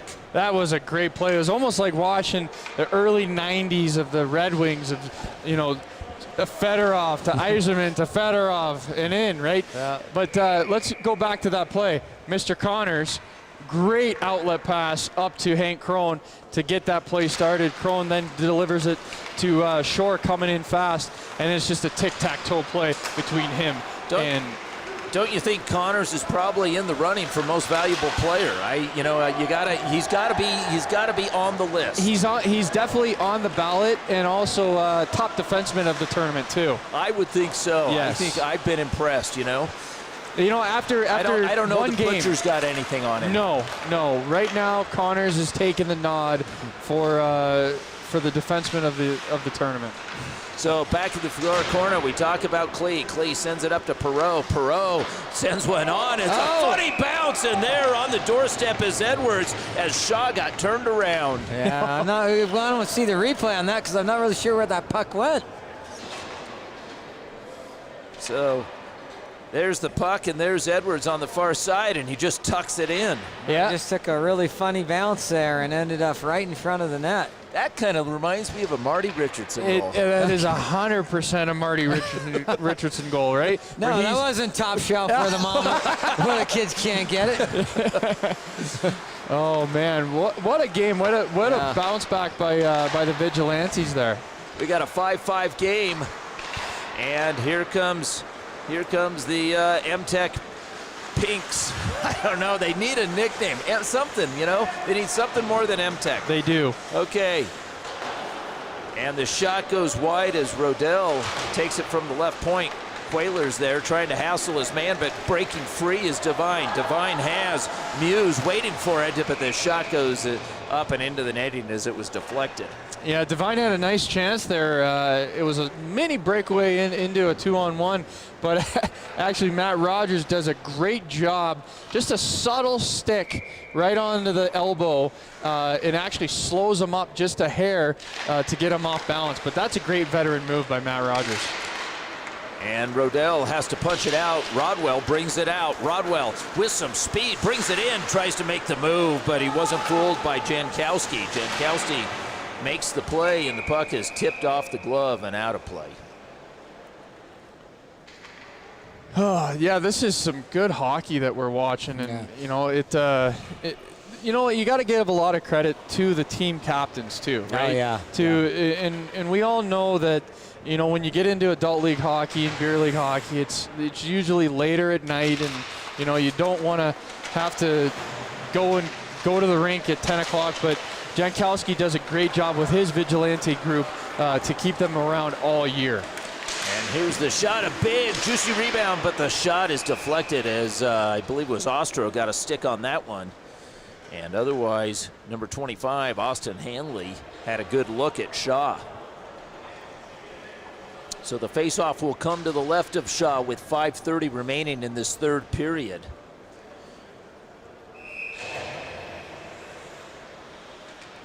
Matt Francois to take this faceoff, and he wins it cleanly, back up high. And the shot trying to go through some traffic. The loose puck, Ostro hits the deck. And Rodell sends it long, picked back up by May on the glove. And May takes the shot, loose puck there, and right in front, dangerous play. Glove down by a couple of guys, and Hanley sends it up the boards. Kevin Connors stepping in from his deep position, trying to create something, and it's a one-on-one going the other way with Charlie Kiefer. Kiefer tries to make a move, but it goes off the boot of Rodell. Meanwhile, coming back to the near side, it's May. May tries to make a move, and he does so back behind Hanley. Drop pass for Ostro. Ostro picks it up. He's got Rodwell in front. Can't get it to him, but Ostro picks up the loose change, tucks it all the way back to Warsofsky. Warsofsky makes a nifty move, takes the center, and here's the shot. And it's a loose puck in front, coming back up. Connors winds wrister, but it never got through, and Hanley comes up with it, and he flutters it to the safety of center. I think we're going to have to dock Connors on defenseman of the tournament for that play. You know, usually a heads-up defenseman is not going to shoot it in the pads. No, you know, you got to have a sense and a presence of where the lane exists. Exactly. But it was good while it lasted. Yes. Well, back to the live action, picked up by Rodwell. Rodwell dancing around the side of the circle, takes it up high, looks up and off of Connor's boot. Meanwhile, the puck is on the shelf. There's Clee for it. Clee looking for it, chopped at, and the loose puck hustling there to get it is Kiefer. Kiefer reverses, and he's used to that deep position, and he sends a nice little backhanded play over to Hanley. Hanley off of Shore's stick. Shore stretching for it, and now Shore will go back to get it. With 3:38 remaining in this tie game, Shore looking for Crone, can't connect. Schwabe's got it. Schwab looking up ice, and he's looking for Klee. Klee punches it back, and Schwab's got the puck and some speed. He's got a man in front of him. That's Edwards, and he hoists it high, and Austin Shaw thinks about it, and he sends it back over to Warsofsky. Long pass by Ostro, and a backhander looking for Crone, but a touch too far. Yeah, just a hair too far. He had the right idea, especially hitting Crone with that speed, but Ostro just overestimated the speed of Crone and put it a little too far. But 3 minutes to go. This is where chances got to be taken, right? Chances got to be taken on both sides. Right now, who's going to make the least amount of mistakes and who's going to take advantage of those chances? Yeah. Edwards with the puck, looking who wants to be our post-game player of the game, too. Exactly. And Crone with the puck. Crone, nice little move. Crone drags it right to the side of the cage, still with the puck, delivers it right in the goal mouth. And in the low slot area, here comes Mason Klee. Klee's got Edwards. Klee brings it in, takes the shot, pad save. Edwards' second opportunity. Hits the side of the cage, and the referees continue play as the net was off the moorings. Drew Shore looking for it, but he has to get back on sides, and given time, Shore steals the puck. Shore all alone looking for a pass, and he sends it over looking for White, but it never got through. Meanwhile, Klee with the puck has Devine ahead of him, chopped at by Rodell. Devine has to step back on. No, he doesn't. Edwards with the puck in the corner, and 2:25 remaining in the game. Puck comes up high. Stewart with it. Stewart takes it right down to this Broadway. He had all the time in the world, but he couldn't put a strong shot on. Meanwhile, it's Shore with the puck. He finds Crone. Crone waiting for it at the red line. Crone makes a move, tries to get past Perreault, but Crone knocked off only momentarily. Picks it back up over to Shore. Shore driving up towards the blue line, now reverses. Shore brings it back down to Warsofsky. Back below, Devine chops at it. Shore meets him. Shore, using the body, tucks it back up to the point. Kevin Connor's shot, and it just gets deflected and didn't get through all the way. Crone tumbling, and what do we have? We've got a whistle, but I didn't see what it was. And Crone, given the business there, he's not afraid of Hanley, and Crone gives it to him. And we've got a whistle, and Hanley's going to the box, gentlemen. Yeah, I think he's going to bring players from both sides. Veteran referee linesman Pete Friesma. Initially, there was just going to be the one on the call, but then there's some activity after the whistle, which then forced him to make a call, put both of them in the box, and see either 2 minutes each for 4-on-4 for the remaining time, or they're going to call it coincidental and go 5-on-5. Now, in case any of the viewers are wondering, we in the round robin section, a tie stays. Okay.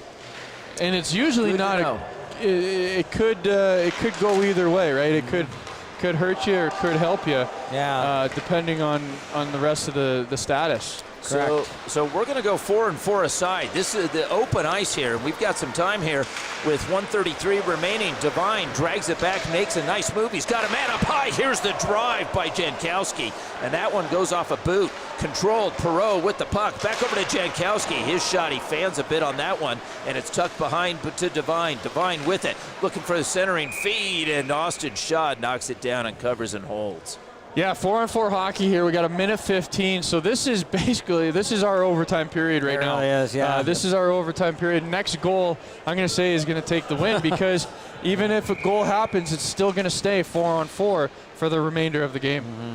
Who do you think? Who's most likely to score on either side here with 1:14 remaining? Well, I'm going to go with Hot Hands Ostro. There we go. I'm going to go with a tie because I've been picking these off right now. He sure has. And here's Ostro. Ostro with the puck. And he dances through some traffic, maintains control. Back over to Rodwell. Rodwell to Warsofsky. Warsofsky looking for Ostro. Ostro, nice pickup off the boot. He reverses and surveys the situation. Looks up high. He's got May. Back to Ostro, but it's too far for him. And stretching for it is Francois. Puck goes over to the far side. May punch pass back behind for Ostro. Ostro trying to maintain control, holds his man off. Ostro finds Warsofsky. Warsofsky back to Ostro. Puck is picked off. Ostro back with it. Back to Warsofsky. Keeps it right on the blue line. Here's the drive. Loose puck. Ostro's there as he comes through the slot. Can't come away with it. It's Charlie Kiefer. Warsofsky. He's got Perreault. Kiefer takes the shot, and the save is made by Austin Shaw. 15 seconds remaining, and out steps, here comes Rodwell. Rodwell's got Shore with him, takes a hard shot. Rodwell's second opportunity, and a big play by Plants as he slides over to make the save. Another opportunity in the low slot, and the puck with 27 seconds. That's Zimmerman, number 27. Boy, Marty, you called it. I don't know. You are on fire. Yeah, that was I don't know about that. That was pretty. There was a lot of chances. Rodwell had back-to-back right there. Rodwell had back-to-back. Ostro was buzzing around there that whole shift. Warsofsky had a couple chances, and now these guys are sitting back like, this isn't over. We want more. Unfortunately, a tie's a tie in the round robin. It is a tie. As the Dogfather has stated. That's right. We're going to make sure that my scorekeepers that I pay $0 for know the rule here. So it's a tie. Well, so I think they're trying to talk the coach. Marty, can we have an unofficial shootout? No, we can't. I guess we could. Yeah. We could? Yeah, we could do it. All right. So let's go ahead. Go ahead. Marty's gonna make an executive decision just for our viewers. Yes. Mike Shaw, how many viewers do we have online right now? 60. We have a lot, and they want a shootout.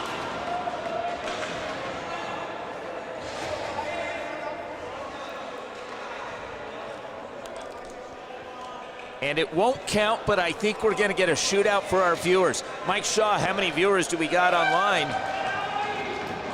We've got 50 plus. 50 plus viewers, and the public has spoken. The public has, and But we have to tell them this is This doesn't count for the standings. This does not count for the This is standings. only for the viewers. Our entertainment value. All right, Yes. guys, who's going to get the winning goal? Marty, you go first. It's going to be Stroh if they put him at the end.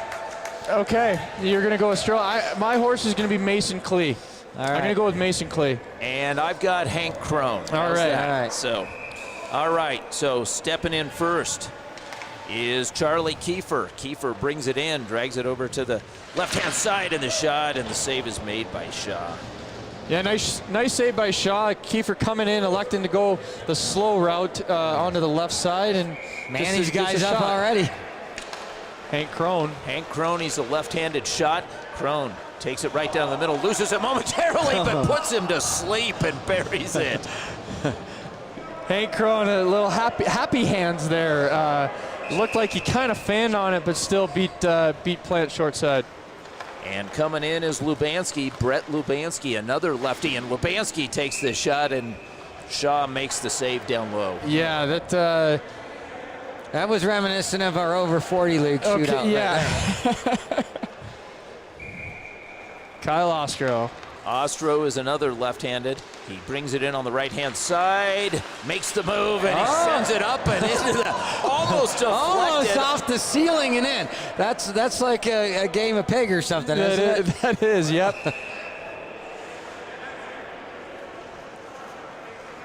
Hanley brings it in. Shaw steadies, and Shaw keeps it 0. Shaw's tough in this. He's giant. He is giant. He's taking away the middle of the net, which is where the Vigilantes are shooting. And coming in is Justin White, another lefty. Justin White tries to slide it in. Tried to put him to sleep. He tried to make a Hank Crone move. That was a good save by Plant by shutting the left leg down on the ice. Devine, this is Garrett Devine. Left-handed side, and Shaw makes a glove save as it glances off of it. And I'm really surprised Kevin Connors hasn't been called out. Well, you know, as the captain, you probably want to save yourself here. Here comes Warsofsky. Warsofsky sails one up and over Plants. And this is it if he doesn't make it, I think. Yep. Well, my horse isn't even in the race. He never even got Mason Klee never got the call. That is. And here that comes could be a bad Edwards. call by Bryce. I think because it was all left-handed shooters. Here Right. comes Edwards. Edwards makes the move, and Shaw sinks the And save. that's it. That's the game, and I believe that's it. That should be it. That's it, yes. So Shaw comes up huge, and with the family watching, Shaw wins unofficially. Unofficially, Yeah, so this is kind of like the college format, right? That doesn't count in the NCAA Yes. standings. So in the standings, it's marked as a tie, but for our broadcast, for the Shaw family, it's a victory. It is an absolute victory, and for Crone. And Shaw, and we're on Shaw Network. Yep, we're on Shaw Network. So a shout out to Christy Crone in Texas, who I suspect is watching. Yes. As Hank Crone. Yep. And we called it, and there you have it. There you go, Hank Crone with the winner, right? Yeah, we got someone guessed that. Good All right, stuff. guys. So do you guys? Do we want a post game on this one? I'll tell you what. You've got your choice. You had some great players here. And I'm sure some of our viewers who couldn't be here would love to hear from one or two of them. Yeah, I like the way that Ostro was playing. Yeah, I'm thinking him too. I like that. I also like Hank Crone, and especially with the game winner. But I'm going to give it to Ostro by starting it off early with the first 2 goals. All right, well, let's we're going to have to get someone to go get Stroh here. I And could probably Matt run down and do Rogers that. too, right? Do you want to bring Matt Rogers? Yeah, we could probably do both of those guys. Okay. Yeah, so we'll get Matt Rogers, and we're going to get Kyle Ostro here to join us up top in the booth, in the studio, actually. This is now the studio. So and this will be the end of our broadcast for tonight. But it's been a pleasure being alongside you, Manny, and being in front of the television of all our viewers and having them listen to us and see the great play. You know, I think we should have Suzanne Shaw up here. So, Suzanne, come on up, and we're going to do a little interview with the Shaw, because you're behind the camera, and everybody's wondering, who is this? Yeah, who are the Mike Shaws? Shaw. Mike Shaw, come on up here. Mike Shaw should come on up here as well. So Suzanne, we're going to talk about this and how you made this happen. This is just an amazing story, because 2 weeks ago, this was not even a thought. And yet, I'll tell you what, between my wife and you, that's the reason why we have this. My wife said, tell Marty you'll do the games. And Marty put it on the website, and the rest is history. Tell us about it. Yeah, no, that's exactly what happened. So 2 weeks ago, it was obviously social media helps, right? So on Facebook, I saw Marty post with Dog Nation saying, you know, they were trying to think about live streaming these games, and I turned to Michael, who's the guy behind the real camera. I was just helping out with this one. Anyway, so I said to Michael, you know, we should give back and help Marty out with the live stream. People can't come to the rink, and we've been doing this for 2 years for our son's hockey team, and that's where the business grew. And I called Marty, and I got a number from Jake Schroeder. Hi, Jake, because I know he's watching. And anyway, the rest is history. I called Marty and said, hey, we're willing to do this for you. And I don't think he realized how big it was at that point, right? He didn't realize this. And you know, I have an opportunity. I've got a history with doing these broadcasts, streaming them. And we would stream them from an iPhone and just a little record. So I told Marty we could do it on Facebook Live, and it would be great. And Marty calls me back, and he says, James, you won't believe what I've got. You've got a headset. Yes. So it was fantastic. You've got a headset. So thank you very much. But it's not just what we're looking at here. The Shaws have been so generous. There's a beer garden outside with big screen TVs. Yeah. And the teams before and afterwards can see the other games. They can watch. And they've just been blown away by the production of yourself and Mike. And the replays have just been unbelievable. I think they're having a lot of fun out there. I make sure that the volume is up loud enough as it gets, you know, bigger and bigger out there. So hello to everybody out there. They're wondering why I keep popping in and out, but just making sure everything's good. So apparently they're having a lot of fun in the tent.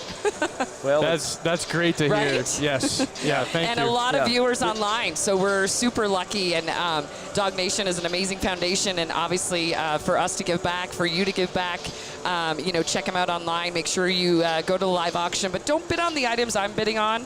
I told Marty already, like, I don't know if you keep bringing these out here, right? Well, what items are you bidding on? I can't tell you. There could be one right here. It could be. There could be. The Cardinal you know, I told him not to take that one out here, right?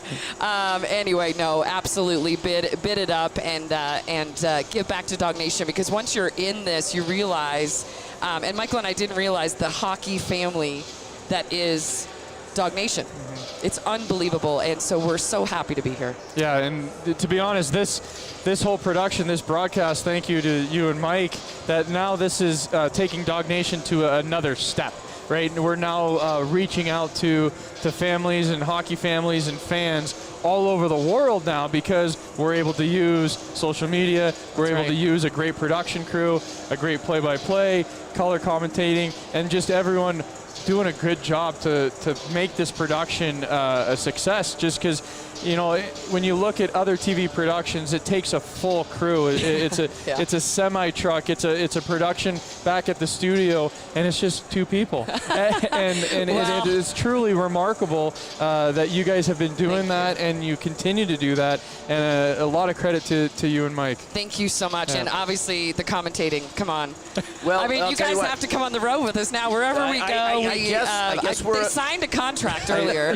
This is you definitely. You have no idea, right? I know. Marty signs my contracts for me. Oh, is that what it was? Yeah. Okay. That's right. Good. So Good. So load up the van, and I guess we're all going, huh? Yeah, I'm down for it. Okay, good. You know, I mean, I don't know where we're going next, but I'm sure it'll be good. I know we have some fellow Canadians watching tonight, friends of mine, and also all the way Russia, Latvia. So kind of we're all over the place right now. So that's pretty exciting for Dog Nation. Yeah, absolutely. And the other thing too is you know, there's other sports out there too that are looking for something like that. So maybe not just hockey, but maybe it's a football or lacrosse. That's right. Because, you know, those kids still feel the same thing, right? When they're watching the Mammoth or they're watching the Outlaws, they're feeling the same thing. So if they're able to experience the same thing as kids, it would just give them that much more joy that absolutely. they can talk about. So, yeah, absolutely. I think we have a traveling crew. Yeah, we'll just do football productions. With and football, hockey, basketball. lacrosse. Yeah, Chauncey Billups texted earlier. He's like, this is like ESPN. I'm like, I know, right? But that's because you guys are here. And speaking of who's here, Kyle Ostro is going to come up here right now. Yes. And what a great game, right? It was a great game. Anyway, thank you for having me. And thank you guys for doing this. This is amazing. Thank you, Susan. Thank you. Thank you. Yes. This was awesome. Kyle Ostro and Marty's going to take a headset, and I'm going to exit. Manny Furtado, thank you very much for watching. And Gabe, it was a pleasure today. It was a pleasure, we will see yes. you tomorrow. Absolutely. Thank you, Manny.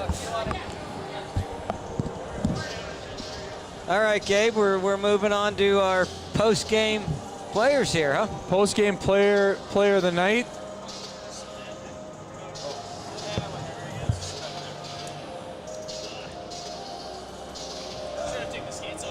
Nah, you know, you get them sharpened. Yeah. Do you want to bring both? No, we'll we're one. going to just do one at a time on this one. You got to flip the ears. Stroh's having all kinds of trouble, and there we go. Jeez. Can you hear us, Nice. Stroh? Yeah, How you doing, buddy? Good, buddy. You? Good. Yeah, we'll get that right here. Yeah, We can hear get me you. set up. Yeah. All right, well, go ahead. Well, hey, big win. Yeah. Unofficial. I don't know, right? We can maybe change that. Add the extra point. Well, you got to talk. You got to talk to the tournament director. Yeah, no But, extra point. Yeah, but a good game. let's- You got on the scoreboard with some nice goals. Tell us a little bit about those. Yeah, it was good to get a few early, I guess. Some nice plays. I think a lot of the guys, I know, can't even remember the goals right now because I'm so dehydrated. But I think one I know May made a nice play, and I was just able to get a shot off. And then the other one, I can't remember it. Well, right now. the other one was actually you cut across the middle. Oh, yeah. Right, you cut across the middle, you fake the shot, and then you go blocker side. Yeah, so it was good to get a couple early and get the puck early, and then after that, you know how it is, you get a few and you shut it down. Yeah, absolutely. You know, and that's the thing about being in this environment is that we were talking about the Vigilantes, how they get to play and practice together as a team where Pink MTech doesn't get to, and you kind of have to show up with what you got and then make the best of it. Did we introduce who this is to the fans? Well, sorry. Kyle Ostro, right? Yeah. Former DU Pioneer, Colorado Eagle, and now what are you doing now? Now I'm retired and working in the oil and gas industry and playing men's league. So Awesome. we were just a men's league team out there, and it was a lot of fun. Yep. That's the thing about hockey is no matter where you start, where you have your career, you're always going to end up back at the adult hockey league. So sure. it's great to see, and it's great to see you and all the other guys still kicking around and having fun. You and Mayday out there too. Yeah, no, it was good. It was once again, Marty, great event. You know, for obviously a great cause, and we appreciate you having it every year, and just thanks for having us again. And even in this tough time right now, I think it's bringing everyone together, and I'm really excited to see what kind of happens here with silent auction. We were talking about it walking in. I'm like, imagine if there wasn't a COVID with this weekend. Oh yeah, for sure. I was saying with NHL starting, I think that bar would be pretty packed, and everyone watching all the games. But I mean, it's awesome that everyone can watch now too. Yeah. So other one there is we kind of had a cool. There's Dog Nation stuff happens all the time, and you and I had one outside of a rink, outside of a tournament, and everything, right? Yeah, for sure. We had one, I guess, with are you talking the St. Louis Blues? Mm-hmm. Yeah. It's a powerful day, right? It was a powerful day. It was a family that's been with the Blues organization for a long time, and the father was going for cancer and through cancer, and lucky enough to play with the pioneer Tyler Bozak that was on the Blues at the time, and with Dog Nation and the Blues put together a pretty amazing event after a game that was very emotional, and I mean it got me. There's some amazing pictures, as you know, of just that says a lot right there. So once again, great job on that, and I don't know if you want to talk more on that. Yeah, I'll just kind of fill in some blanks for everybody. What Kyle's talking about is he was at the game with me, and your father-in-law was with us as well, and we were able to kind of work our magic together with our connections. And it was a man named David Jacober, who was the son of the St. Louis Blues and one of their announcers over the years, and we made this incredibly special moment that got us both choked up. Your father-in-law choked up. Oh, yeah. And it was really a fantasy day for David Jacober and for his son. And sadly, David has passed since then, but the relationship has kept going, and now Tyler stepped up even though he can't be here today. Yeah, right? Exactly. He has a hockey stick, and obviously with the NHL starting up, he couldn't get a signed one out to me, but I was able to grab one of his sticks, and when he gets back, he's going to meet in person, maybe have a beer with us and the winner, and sign the stick for them. So it'll be a pretty special day. That will be a special day too. So it's a great item on there for the silent auction. Yeah, a killer silent auction. It is. Yeah. You're not just getting a signed stick. You're going to go hang out with Tyler Bozak and Stro and I. Yeah, I mean, that's pretty cool too. Exactly. You got to throw that in there. Maybe we'll win this tournament. Yeah, it'll be really exactly right. So, but thanks a lot for coming by. We've got another guest here. Yeah, thank you, Kyle. Yep. Yeah, thanks a lot. And as Stro steps away here, we're going to have Matt Rogers come around, and he's sliding him out of the way so he doesn't wreck his skates. And Matt also does not have skate guards, so we'll have to. I don't know. He might be a little harder to move. Yeah, I know. He's a big man, big burly man. Yeah, he is a big man. So this is this year's captain of MTech, and they're appropriately called MTech because you work at MTech. I do. Yeah. So, but we need some MTech jerseys. We're a little confused with the pink wolf on the front. We're still working on those. Yeah. So. What's with the pink Pantone? Well, we figured we needed a jersey that no one else had, so pink was a good way to go. Yeah. They certainly didn't have anyone. We haven't seen pink yet. Absolutely. So, Matt, you're involved in Dog Nation in a lot of ways, and things all the way from outside of these, where we're going to football games, where we're working with disabled vets, where even very personal things. But what's really attracted you to this organization?